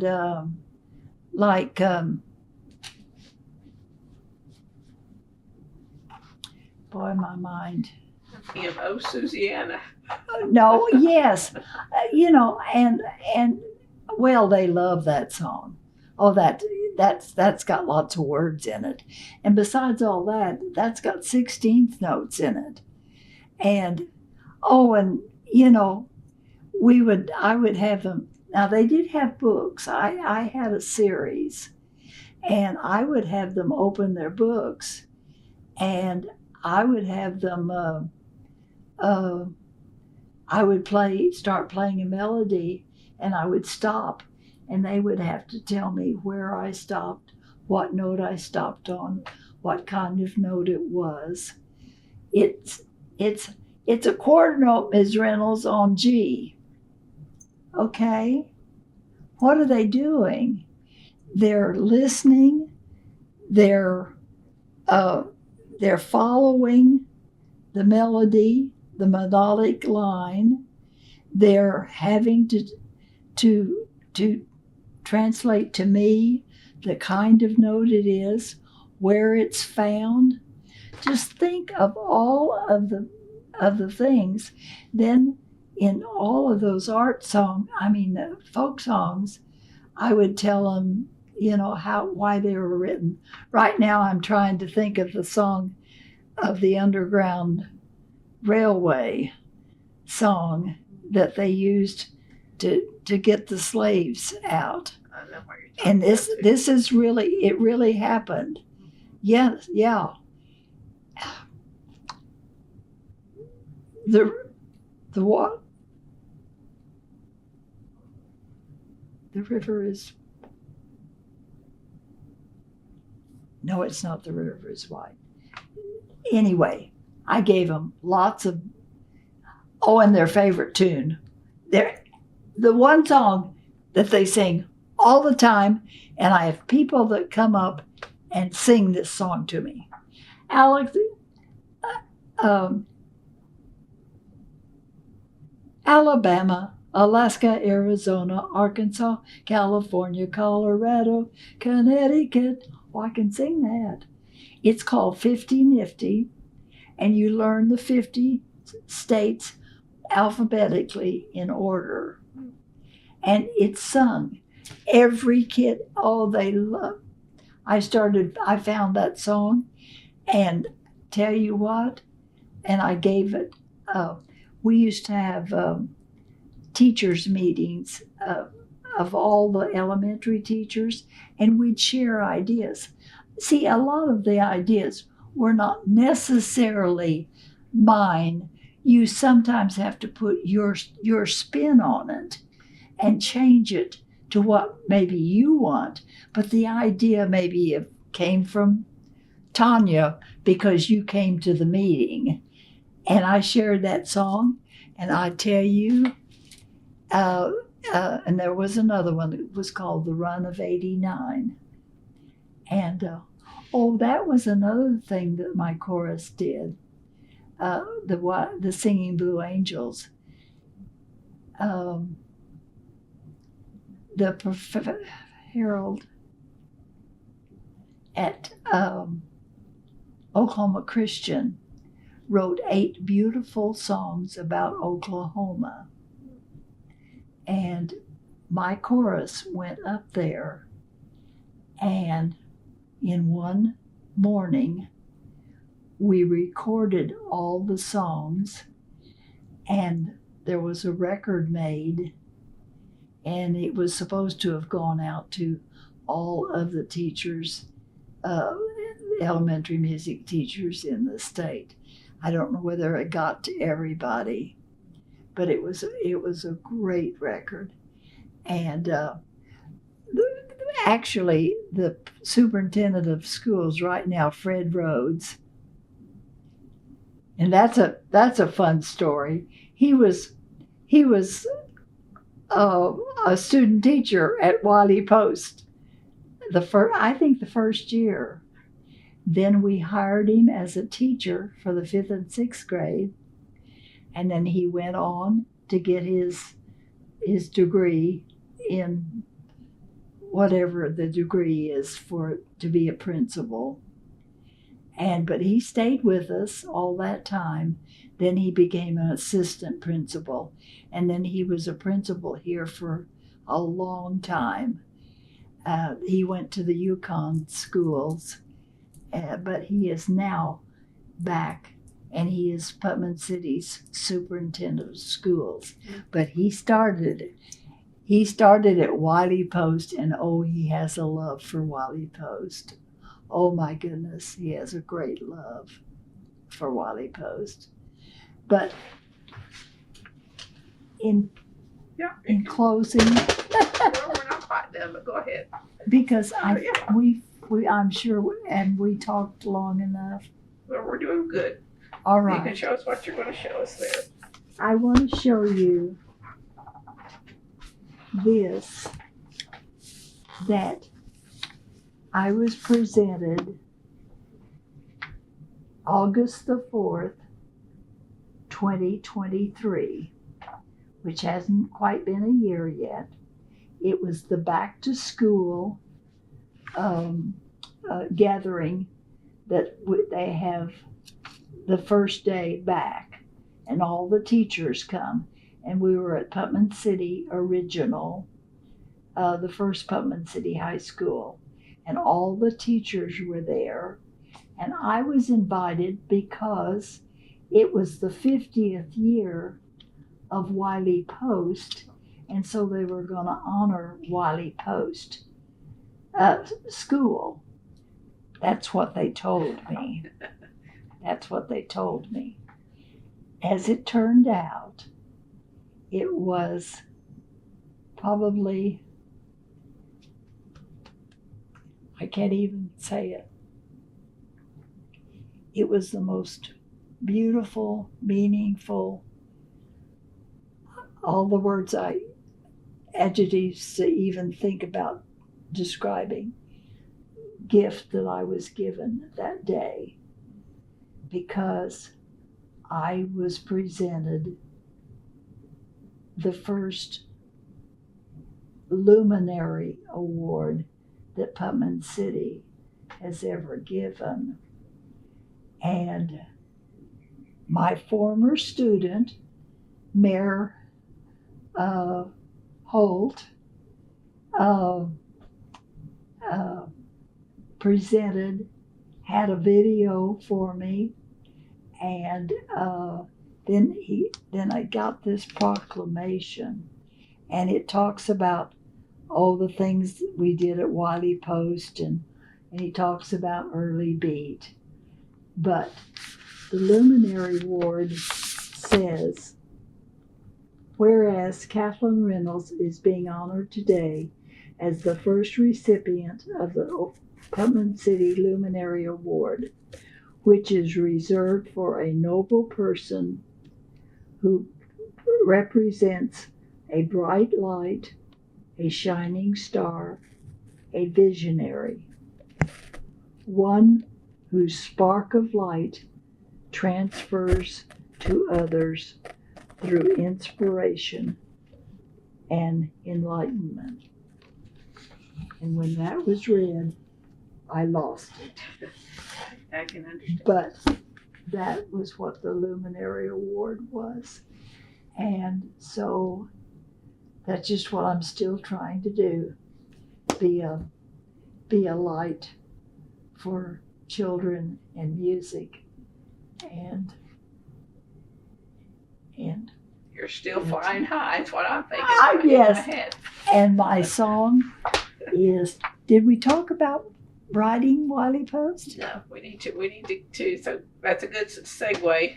I'll segue into the last thing.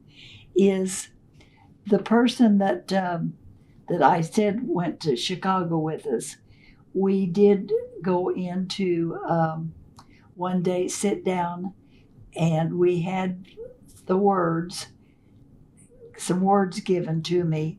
But Sue and I wrote the melody, she wrote the accompaniment, and the words to the first main part is, Wiley Post is flying high, like the man in years gone by, doing new things never done before, with the courage it takes to try. And so those words were in the first part of the song, in the last part of the song. And then, when we were going to, last year was the 50th at Wiley, and we had a day that we invited people to come, all the past faculty, and we had scrapbooks out. We had every memorabilia that everybody could think of, and we had old T-shirts, and I had the first T-shirt we ever had. It was baby blue. Oh my goodness. Well, the Blue Angels is not our motto and not our emblem. Okay. Emblem. Yes. And the Blue Angels. And last summer, we got to go out, and the Blue Angels was doing the air show. And so the Wiley Post group and Dr. Fred Rhodes and the principal of Wiley Post and another teacher, myself, and my goodness, those Blue Angels flew over, gave us a flyover, Oh my goodness, it was the most exciting thing. And we got to be out there, and that was so much fun. But anyway,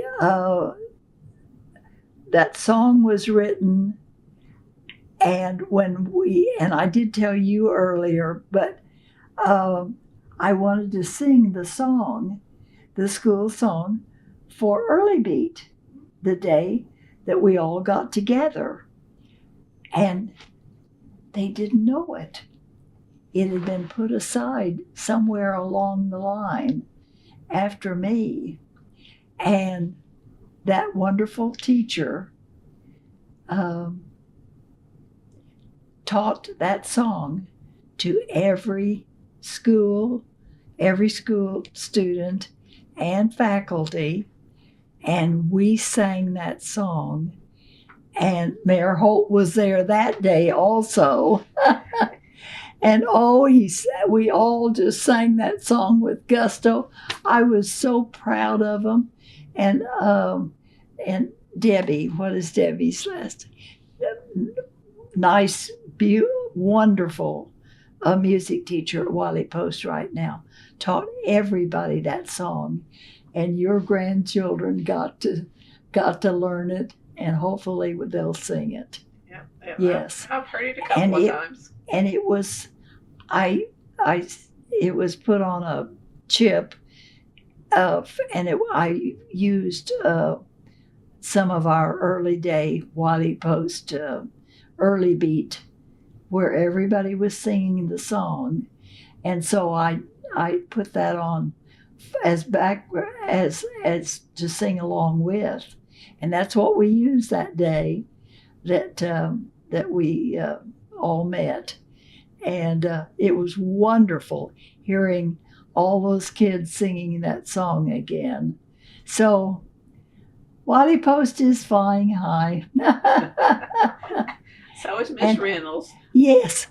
Oh, I get so high when I'm talking about all of these wonderful things. Well, and from Early Beat was more than just Oklahoma too. Didn't it go international? And, they talked about that, and I don't recall exactly why it was, but our ideas of how we did it. Now, there was another school that had opening before me, but they did it a little differently than we did.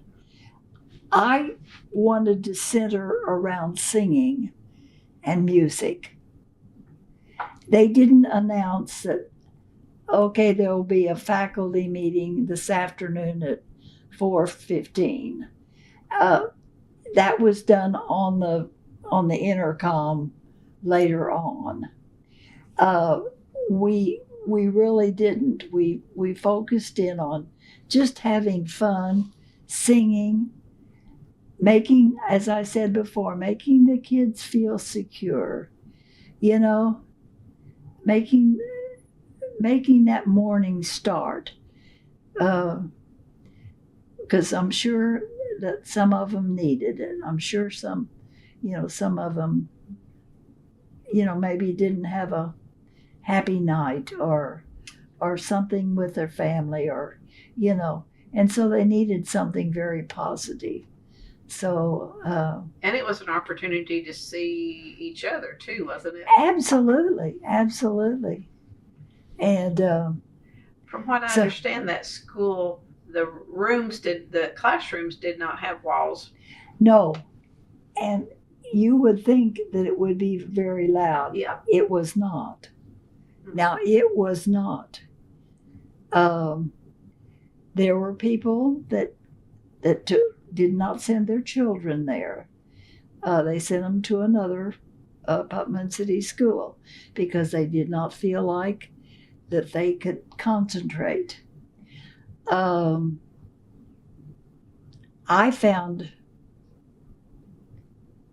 think they were definitely in the minority, and no, you wouldn't want a loud classroom anyway. And I did not feel like that the noise level. Now, when the noise level did rise one time, and that was when we had over 1,000 students. Harvest Hills was not open yet. And when Harvest Hills opened, then we got to move students there. So we went back down and like to 800 and something maybe. But that school is equipped for a lot of, you can put a lot of students there. You really can. I just wondered if one teacher's lesson would carry over to the other room and the students would have trouble paying attention to her. I'll tell you what they did. They divided it in a way, because we had pieces of furniture that rolled, and they were like cabinets. Okay. Well, they would put a cabinet or two cabinets here. So actually there was like a little divider. But not floor to ceiling. Oh no. It was not floor to ceiling. Absolutely not. Is it still that way today? No, it's all enclosed. Now, they still have the open media area. Okay. And it's wonderful. Every one of the acoustical tile ceilings, rectangles, was painted by a student. And you look up and you see all these gorgeous tiles.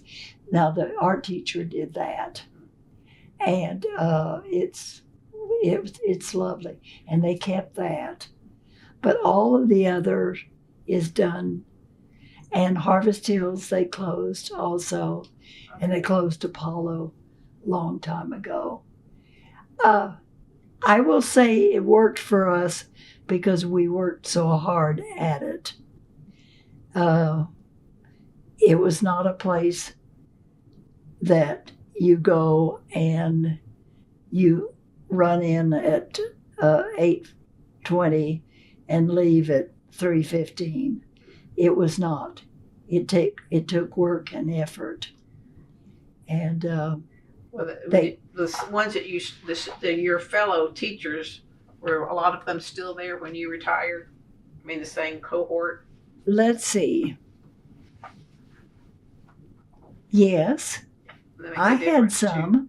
Yes, I did. Definitely. I had some of the first ones. But they had they hired a lot of younger ones. Well, you have pregnancies, you have husbands that have to go to a different state.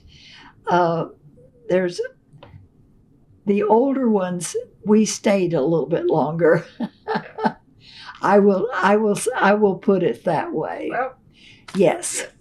We had a lot of pregnancies, and a lot of them chose not to teach for a while. Well, do you know why Wiley Post chose to have a music teacher or to start a music program if it wasn't something that was common? No, every Putnam City school had a music teacher. Okay. Putnam City has all for as long as I can remember.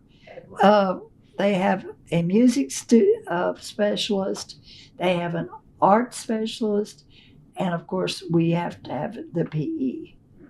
But we have three that we have. Yes, and they still today. Every Putnam City school has a music program. Well, and when you were there, it got a distinction, school of distinction? We got the national merit. What is it? The national. I had it wrote down. Yes. See. What is it? National Blue Ribbon School. No, yes, we are National Blue Ribbon. Yes, we got that in 80. I don't have the date. I don't know. 80. Well, it was early 80s. I think 81. Okay. About the time you became teacher of the Yes, year? about that time. Yes. And I had when I pulled out one thing, I pulled out something Art. that I know that they wouldn't do today in a million years. But here is a note letter that I sent home to parents. And it tells my philosophy, and it tells what I have done. Yes, what I have done and what each of the children have been involved with. And I use music terms in here, you know, but, and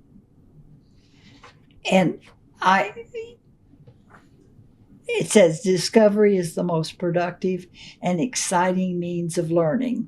I have tried to provide many opportunities for your child to experience the various roles of a musician, which are performer, composer, and listener,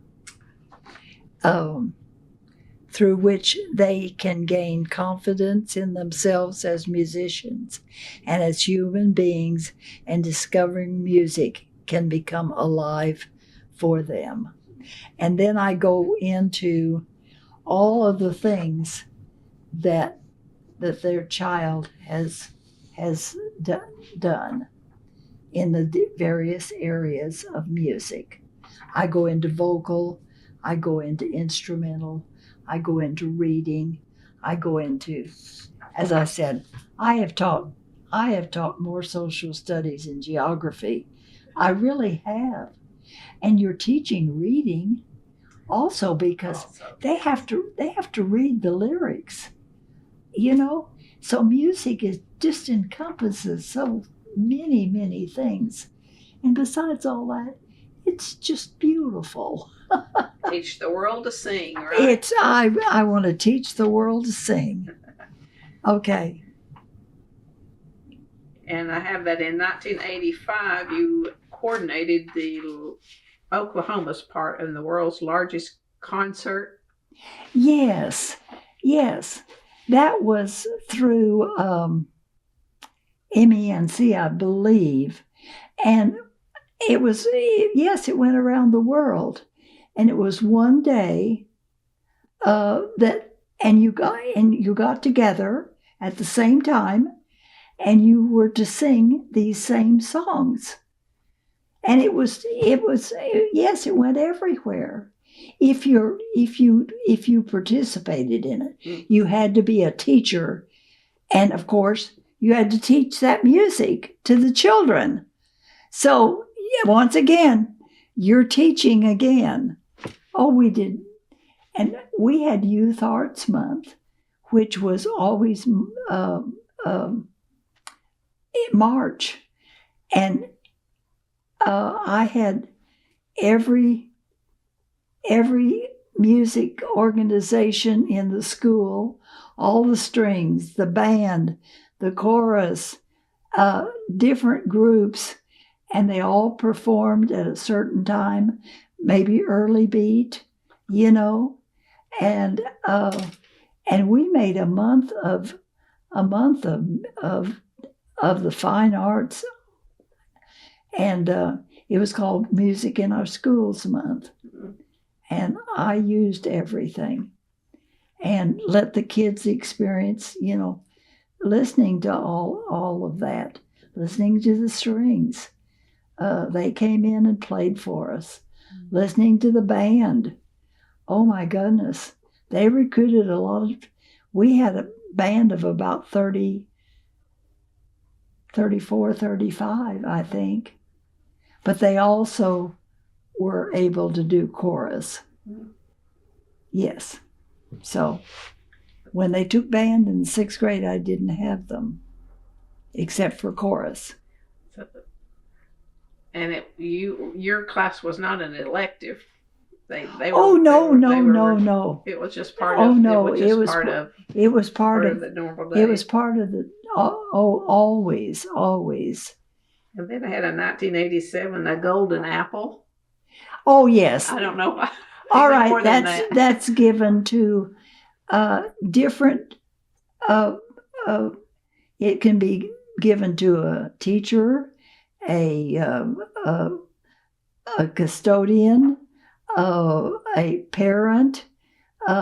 It's for service. Okay. It's service. My daughter got one. Now, I don't know if Jessica's gotten one yet. They're still giving those out. Is it per school or per district?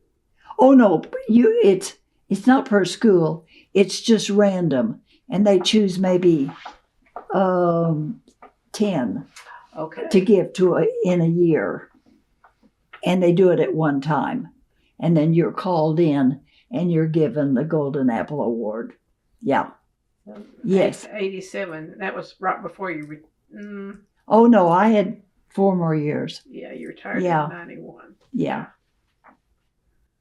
Well, they need to clone you. Actually, I retired more than that. I retired in 1990, but the music teacher we hired lasted 2 months. So guess what? I came back. And I taught 91. And they wouldn't let you stay. Well, no, you didn't really. No, I couldn't. I couldn't then. Yeah. No. Because you'd already started all of that. Yes. Yes. And they let me draw full pay, which I could have gone into the retired teachers grouping, but they let me be a full teacher. So I got my, and it's so funny what the salary that I retired. Oh my goodness, it was so much lower than what they're making now. And it's still not much. Not much. Mm-hmm. Oh, we should. Oh my goodness, and I'm for public education all the way, but we need to make sure that those teachers are ready to teach, though, and wanting to teach. That's the problem right there. I think. I feel well. Anyway, I want good teachers out there in our schools. I know we have good music people because I go to, up until about 4 years ago, I was able to go to state convention every year. I'm just not able right now, but we had excellent music people. Oh, I saw work, heard choirs, heard orchestras, heard music that was absolutely gorgeous, and produced from our kids right here in the state of Oklahoma. I mean, it was outstanding. Outstanding. I mean, I've heard it said that music's a universal language. It is. And it really it is. Everybody can sing. Off key or not. Off key or not. I found a place for some of my off key kids even. I'll put a little move to it and you're good. Huh? The kitchen dance. Yes, absolutely. When nobody's looking. Well, no, I had lots of honors. I've been blessed with that National Retired Teachers Association. My OCREA sent me up there, and that was for all my volunteerism after retirement, still working with children, which I did. Oh my goodness. You did? Yes. And because I was still teaching at church, I had 30 years. If they were to draw your musical tree, it would be quite large. Well, and I'm thinking your dad was a piano. What did he think of you being a music teacher? My father died when he was 44. He had a massive heart attack. So before that would I have been was before. only 20 when he died. Okay. Mm-hmm. Sorry about that question then. Well, he would have. I would imagine he would be proud. My mother was a nice singer though, and she didn't have the education that my father had, but she could sing well. Well, how did she support you, the two of you? It was very difficult. Yeah. During those war years, 44 and 45, she went to Tulsa and worked at I think it was Boeing, and I stayed with my grandparents in OOHRP. Those were hard years for that, but I enjoyed school and being in a smaller town. I really enjoyed that. Well, did your grandmother sing, or was there any music in that household? No, none. So, I had a piano. There was a piano there, and but I was never a pianist. I will tell you, I never became. I just wasn't. It just didn't come to me. Well, how did you get the music bug? It was all vocal. Yeah. So how did you get interested in music? In music? Yeah. Oh, I started. Let's see. I started in church in Dallas and going to choir. And then we had music in school in Dallas in those days. Now it was certainly different. Much of it was music appreciation. Yeah. You put on a record and this is the Pomp and Circumstance. And it was written by da-da-da in certain year. And now listen to it and then see if you can recall it. Mm-hmm. But we did sing. We did get to sing. And I guess it was OOHRP when I first, I started voice lessons in OOHRP as a sophomore. And then I did choir my sophomore, junior, and senior year. And by then, I knew what I was going to do. I knew I was going to teach. Yeah. I knew I was going into music. I did not know I was going to teach. I knew, but I just thought, Miss Finley, I thought she was so old. She was probably 30, 31, 32 when I met her. Because later on, we went to state conventions together. Because I became a teacher. And anyway, that was funny. There's so many things. And well, did you have someone that was a mentor? She came as close as anybody. Yes. Because my voice lessons were not good in OOHRP. They, and then I told you my first 2 years, I finally got my good voice lessons when I got to OU. Yes. And then I continued after that, in Kansas City. And so, but I was given some misinformation, and I just went to the wrong counselor or something. I don't know why. But music was always there. No, it just was always there. Always wanted to sing. Do you have a favorite song today? I'm not asking you to sing it, but do you have a favorite song? Our song that we wrote down here, What Gift Can I Bring? Oh, okay. That's one of my favorites. I can tell you right now. Okay. And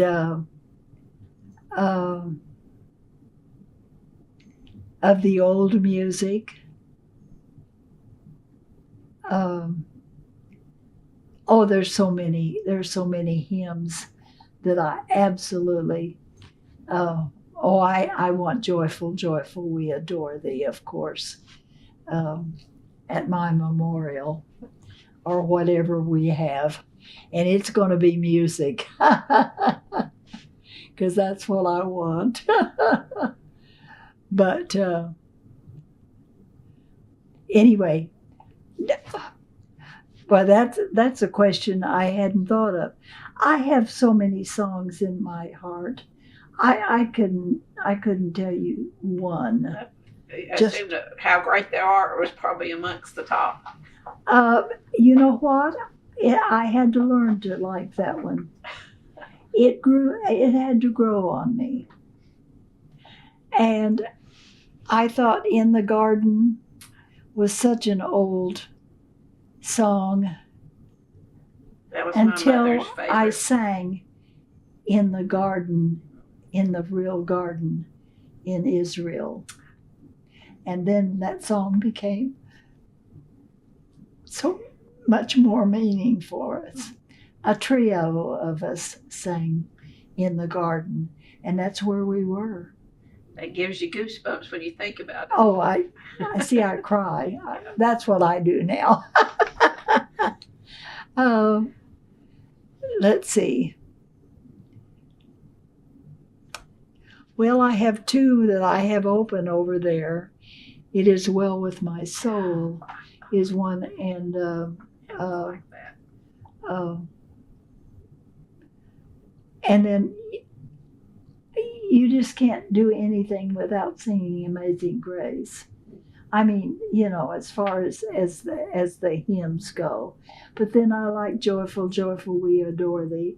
But there's a contemporary one called the Spirit Song, and I love it too.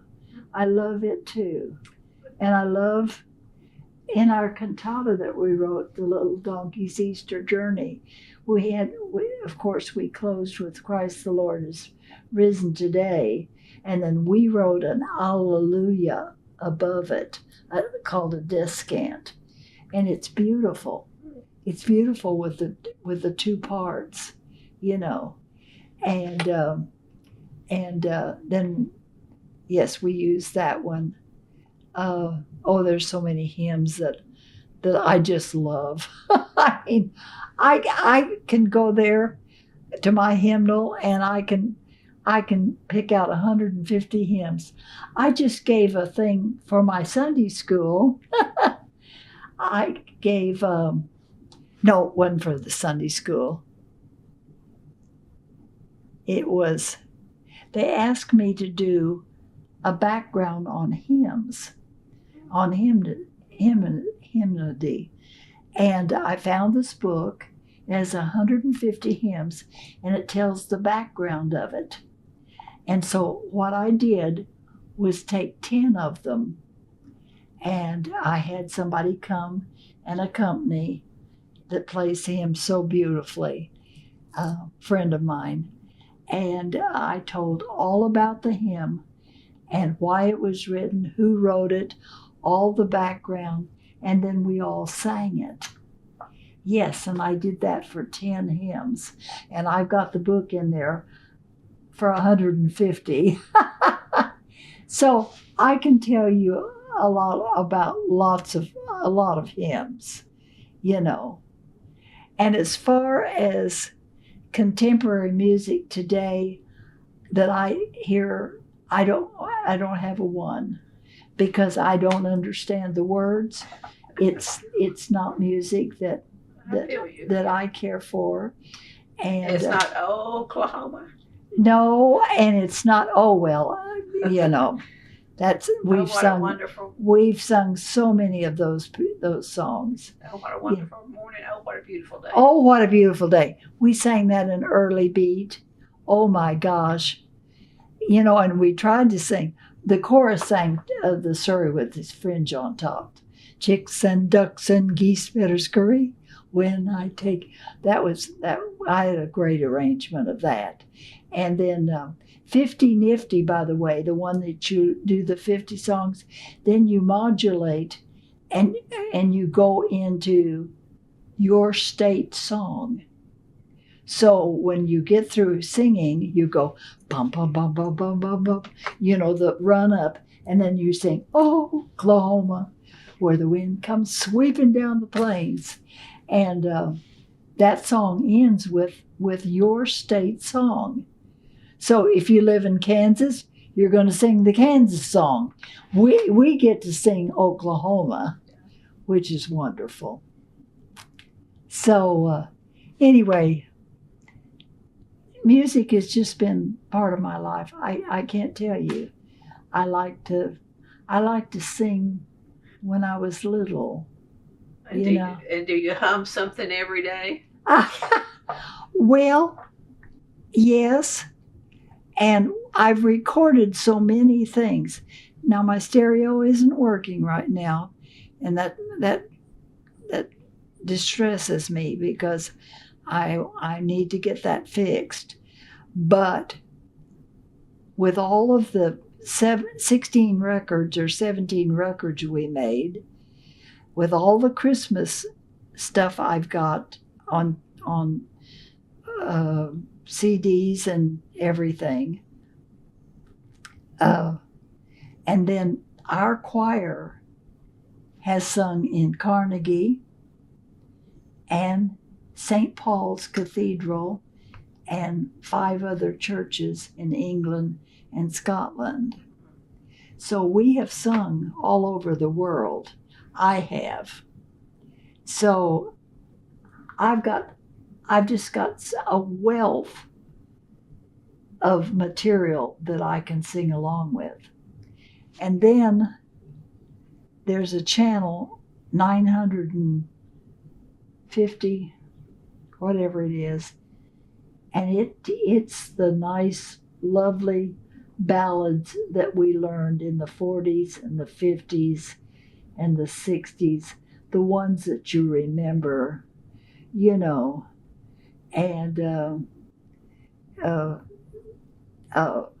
I can sing along to those. So I have a it's I sing a lot better than I'm showing right now, because I can sing. I still sing in the choir. We're singing this Sunday. Some special music. So anyway, yes, I can still sing in the church choir, so I'm still doing it. And up until 3 years ago, I had a chorus in Ladies Music Club. I had a chorus in the Orchestra League, Ladies. I had a chorus for years in our Oklahoma County Retired Educators. Oh, we sang I don't know how many times we've sung for the educators. Oh my goodness. Lots of times. And I had a chorus that I directed all of those. They're small, but I was directing and having fun. Yes. So I've been busy all my life. Yes, you have. And happy about it too, sounds like. And happy about it. But what I'm really most happy about, and you've got to put this in, is that I just had my 8th great grandchild. I have my 8th great grandchild. And they named him Robert, and we call him Bob, which was my husband's name. So they have Clark and they have Bob. I have 2 grandchildren that have 2 boys. And just last Friday night, I went to Vance, Jessica's second one, out at Piedmont, and he plays the trumpet. Her oldest one, my oldest great-grandchild, who's 17, he plays in the jazz band and the marching band at Putnam City High School. So the beat goes on. the beat goes on. I am so happy with those kids that are doing that. And now my great granddaughter in Tech, I have two in Fort Worth. Kennedy is now playing.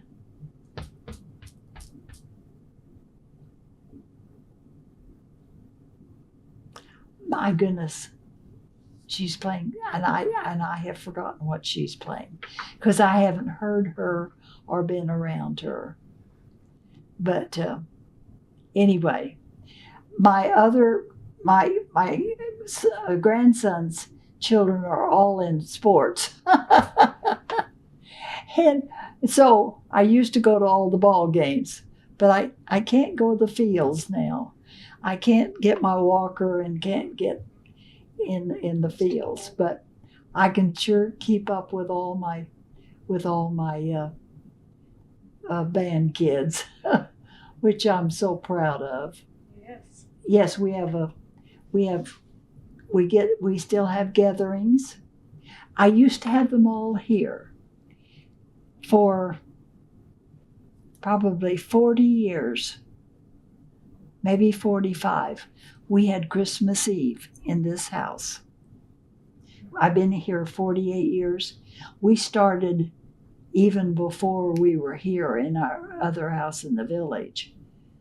But we didn't have as I've had as many as 32 and 34 here on Christmas Eve. Because we had family, then their mothers-in-law, mothers and dads, or somebody, and I played the piano. We did carols, and we acted out 12 Days of Christmas and the fun things, and I taught them Must Be Santa, and we sang carols, but we also sang things that I taught at school that were so much fun. And so we had music on Christmas Eve always. And did Santa ever make an appearance? Every year. Oh my goodness, Santa has to make an appearance. Somebody would slip out, one of them. I had a Santa suit in the garage. And of course, Santa came in and gave every one of the kids a gift. That was all pre-planned. Mothers put the gift in the sack with the name on it. And I have pictures, oh my goodness, so many pictures of everybody sitting on Santa's lap getting their gift. So those were, and Special. they are so special times. And we still do, we'll do Mother's Day. We just did, whose birthday? One of our birthdays. We just had a big get together for birthdays. And now, I'm not saying we sing Happy Birthday, but that's about all we sing. But Christmas Eve was something very special here. It was always something very, very special. And that was really, really a neat time for the whole family to be together. Yeah. And that was. I have 4 grandchildren. I have, and I have 8 great grandchildren. So Christmas Eve needs to happen again then with these as they. Well, Denise, my daughter, has taken over. Okay. Yeah, she's taken over the Christmas Eve, and Passing the torch. Yes, passing the torch, and Jessica just moved to a nice house right about a mile down the road here. My daughter lives 2 miles. My grandson lives about a mile down council, and my granddaughter lives just off of county line. And I have three of right here together, and Jessica has taken over some of the wonderful dinners that we celebrate. Somebody's birthday or something. Nice to have them so close. What? It's nice to have them so close. It's nice. I have 5 great-grandchildren here. Yeah, that's and nice. And then I have 3 in the Fort Worth area now. They can get here pretty quick if they need to. I guess. Absolutely, 4 hours. they can come up. They come up for something special. I'm going to look over my list. Is there anything in your mind that we need to cover that we haven't? Let's see.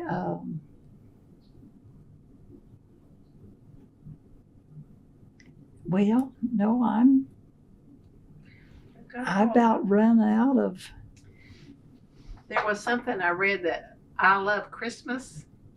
Oh, A song or something. that was the accompanist that I'm talking about. She has passed.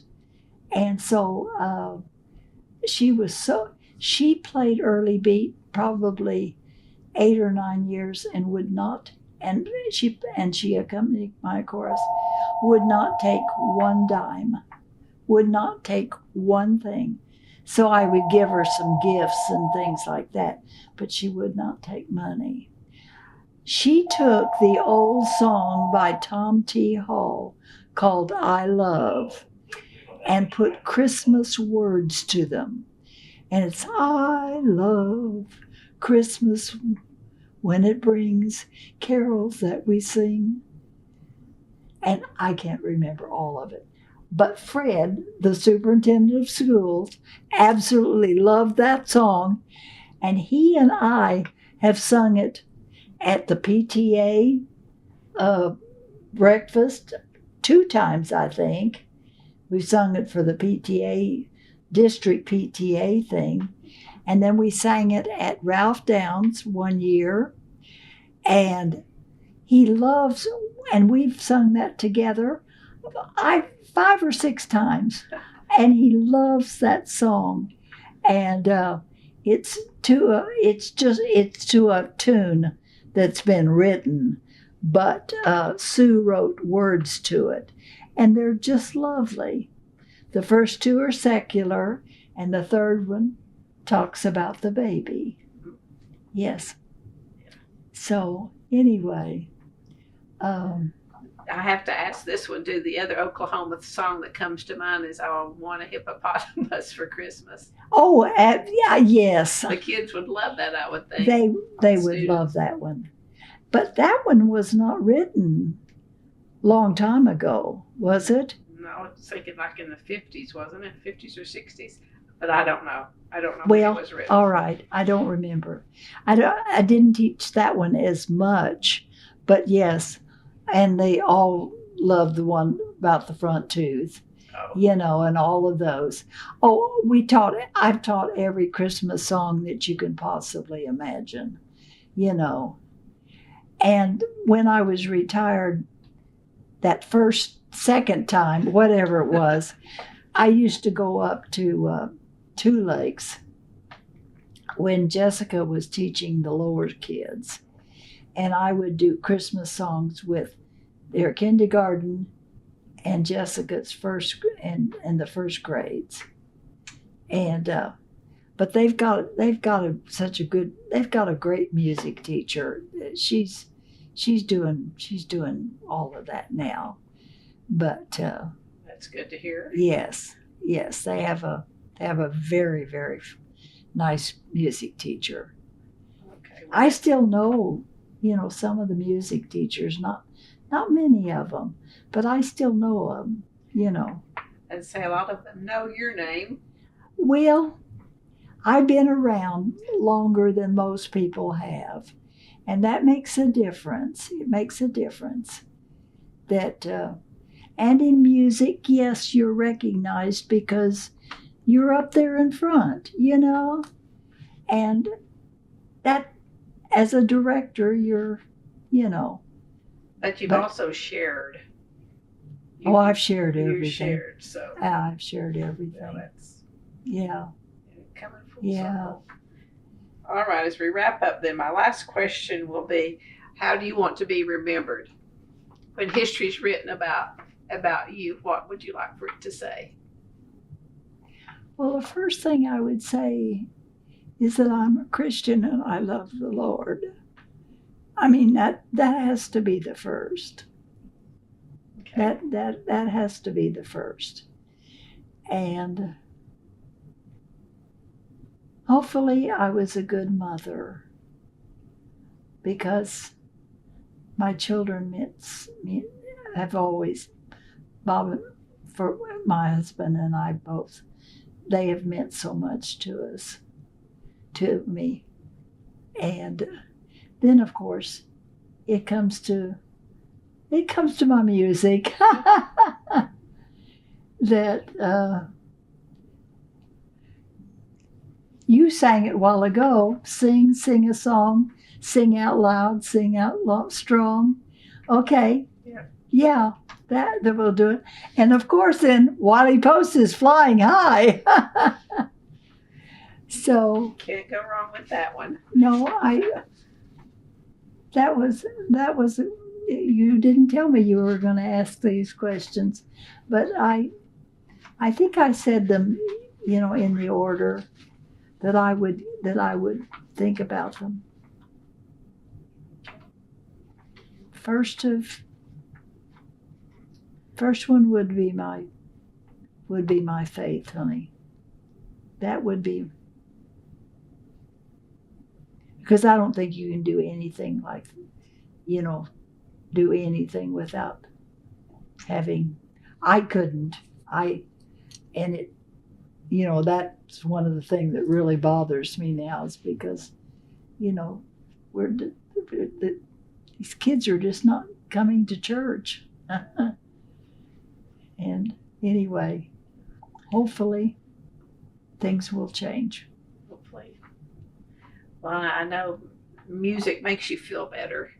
If you're feeling down or whatever, you turn on some music and it does. It can turn your spirits around. Absolutely. And I thought it was nice when you said that you wanted their day to start out on a positive note. That was our whole thought. Yeah.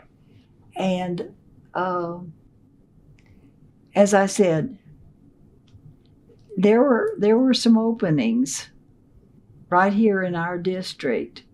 They just took them a little different direction than I feel like I wanted early beat. And I talked to Mr. Burnett about this, and that's the first thing we did. We started, and then giving. In fact, every year, every child in my school had a program. But we didn't do the carol thing like we did the first year. Yes, I took them into the gym where our stage was, and then we did a program like the 5th and 6th would do a program by itself, or 3rd and 4th, and I had the greatest faculty. We worked together.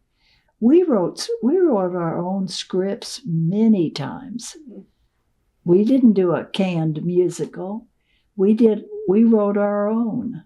You're creative somewhere. You've got a creative gene somewhere. Well, and my school did. Oh, the teachers did. Teachers need. Yes, we wrote our. In fact, I have. She was a first grade teacher. She was the best writer. And then I had a 4th grade teacher that, oh my goodness, she could make up dancing, that the kids could, just have one class, maybe be chosen to do a certain dance to sing along with the others. And, or we had they wrote, we could have so many speakers, and tell a story. And we wrote a lot of our own musicals. Now, it was easy to buy the canned ones. And because your accompanist's all there and everything. But sometimes we'd do our own. And then I had a great, with the art teacher, and I had another teacher that just did great sets, with paper and hanging things and make that stage just come alive, It had the perfect mix. Had the perfect mix. Mm-hmm. And so you would do it all over again. Every year I would do every bit of it over again. Well, that's I would. Something.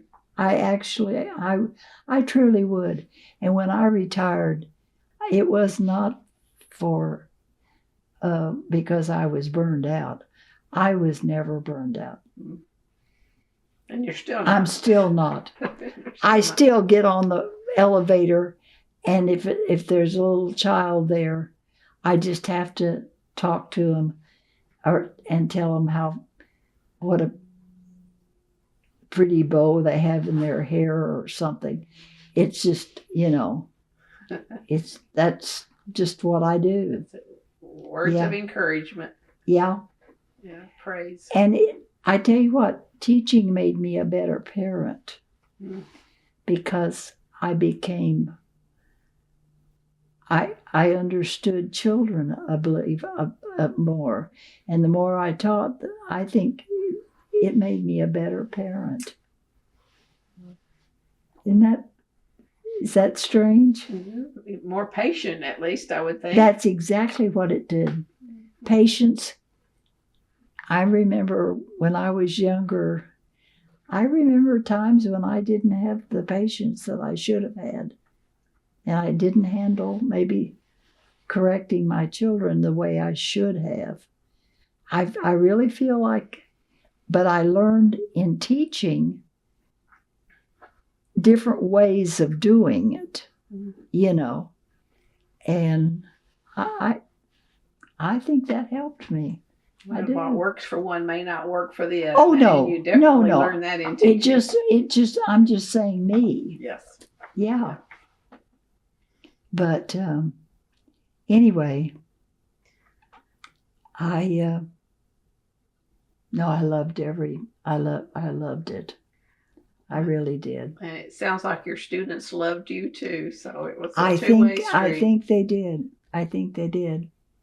Mm-hmm. Then I'll end with thank you so much for inspiring others and creating a place where children could pass through your classroom with music in their hearts. What a wonderful ending. Yep. Couldn't do better. Thank you so very much. Well, thank you again. And I'm just so thrilled for this privilege to get to do this. Well, I'm glad. It's been fun. I've enjoyed it.